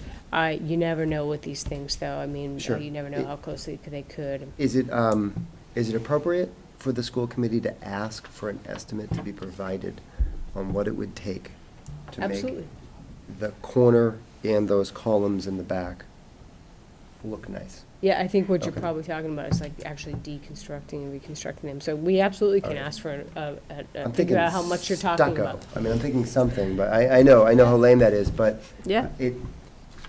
it's not embarrassing, but Mhm. it bothers me whenever I see this beautiful place that we built and I see areas like that. It bothers me, and that's why I asked those questions today. I was psyched when I saw the blue spray paint because it made me think, oh, we're going to fix it. And it sounds like we're going to fix it structurally, but we're not going to fix it aesthetically. Yeah. Okay. Is there a motion? Move to authorize the superintendent to enter into contract with MJS Construction to perform mason repairs at Reading Memorial High School. Second. Discussion, other than me talking. Seeing none. All those in favor of the motion? Opposed? Motion carries 5-0. Thank you, Mary. You're welcome. You're out. So it was discovered back in March that our current food services van would not pass inspection. And so we have taken steps to go out and procure a new van. So we did do an RFP, an invitation for bid. We only had one respondent. It was Stoneham Motors. It's a good bid. They were reliable. They recently helped the town of Andover and Billerica. They provided cargo vans for both of those districts, and they gave very good recommendations. Town meeting appropriated $32,000 for this project, and it's in our capital budget. The bid came in at $32,300, so that $300 extra is going to come out of the revolving fund from food services to cover that extra. So I'm not sure if you have any questions. Is the current van still in use? Yes, it is, and it'll be traded in. And so can that money be applied towards the 300, or is that just go back? It's baked into it. Okay. Oh, it is? Yes, Okay, yes, okay. it's the $32,300 Is Stoneham price Ford is- buying that is van from included, us? yes. The bid specifications asked for what the trade-in value would be. Awesome. So they take care of our old van, and we get a nice new van. And this one is refrigerated, and I remember us It talking is. about that. So that's a Yes. great plus. Great. Move to authorize the superintendent to enter into contract with Stoneham Ford for the purchase of a refrigerated cargo van for the food services department. Is there a second? Can I ask one more lame question, because it's not late enough? Does it have Reading insignia on it? It has they always on all the vehicles Town put that logo. town On of the Reading. doors or on the Yes. actual cab? The actual cabin part of it? I mean, is this Oh, I is think this they're an on, I think they're on advertisement the, I think opportunity? they put them on the doors. Okay. Yeah. Town trucks. I don't know what we want to Let's advertise. sell it. Reading Yeah, Reading some- Rockets. some- I want to see that R on the side of the thing. It's going to be a beautiful Pepsi or truck. Coke, what would you like on the side? It's going to be a beautiful truck. How about Stoneham Ford? And then- I know. How about that? That'll be around the license with plate. the Thanksgiving football record on it. But so we had a motion. It was seconded. Further discussion? Seeing none. All those in favor? Opposed? Ellen, you mentioned. No, I was in favor. I know you were. Okay. 5-0. I could read your mind. Great. Thank you very much for that. As I go through this, we have a lot of donations this evening, which is wonderful as always. And I hope that as we go through these quickly, people realize that it's not due to a lack of appreciation. It's just due to the time of night. Mr. Robinson? Move to accept the donation from the Friends of Reading Wrestling in the amount of $4,500 to be used to support 2 coaching assistant positions for the 2014-15 school year. Second. Although, discussion, excuse me, other than our sincere thanks. Did you have a comment? Just checking. I fully support this. Okay. I just want to say that I don't know when is the right time that there's discussion or we look at it, but I am not, so I do not know if this whole assistant coaching thing across sports is equitable, fair, or anything else. I think that's probably a discussion for a completely different time. Certainly. But I think it is something that we need to look at and assure that we are not out of balance with what the parent booster organizations are sort of paying and supporting in one sport and trying to, achieve a level of coaching that's safe and proper, and then, another parent organization. So I can suggest that we put a future agenda item together when we Yeah. have our athletic director come in and answer whenever, those types of questions. I'm That not in would any be great. rush. I just want to. No, that would be great. Okay. So, yeah, I'm done. All those in favor of the donation? Opposed? Motion carries 5-0. Mr. Robinson? Move to accept the donation from the Friends of Reading Wrestling in the amount of $7,446 to be used to cut and refurbish the mat in the wrestling room. Is there a second? Second. Along the same lines, Mrs. Webb, when we have that agenda item, we should be talking about what equipment the school committee should be purchasing and what's acceptable for people to be fundraising for. When there are certain requirements for sports, we should certainly be paying that.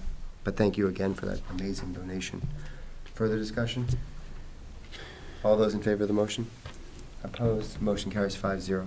Move to accept a donation from the David A. Beers Fund in the amount of $186.92 to be used to purchase materials for the Scatini Library. Second? Second. Discussion? Outstanding. All those in favor? Opposed? Motion carries 5-0. Move to accept the donation from the Parker PTO in the amount of $5,000 to be used to support the purchase of technology. Second? Second. That's an amazing gift. Discussion? That's what I wanted to say. Amazing gift. All those in favor? Opposed? Motion carries 5-0. Move to accept a donation from the Fruhoff family to the Parker Middle School's instrumental music program. I hope I pronounced it. Is there a second? Second. Great, thank you. Discussion? All those in favor? Opposed? Motion carries 5-0. Move to accept several donations totaling $1,835 to be used to support the Parker Middle School instrumental music program. Second. Great. Discussion? Seeing none, all those in favor? Opposed? Motion carries 5-0. Move to accept a donation in the amount of $2,000 to be used to support the purchase of laptops at the Killam School. Is there a second? Second. Great. Discussion? Seeing none, all those in favor? Motion carries 5-0.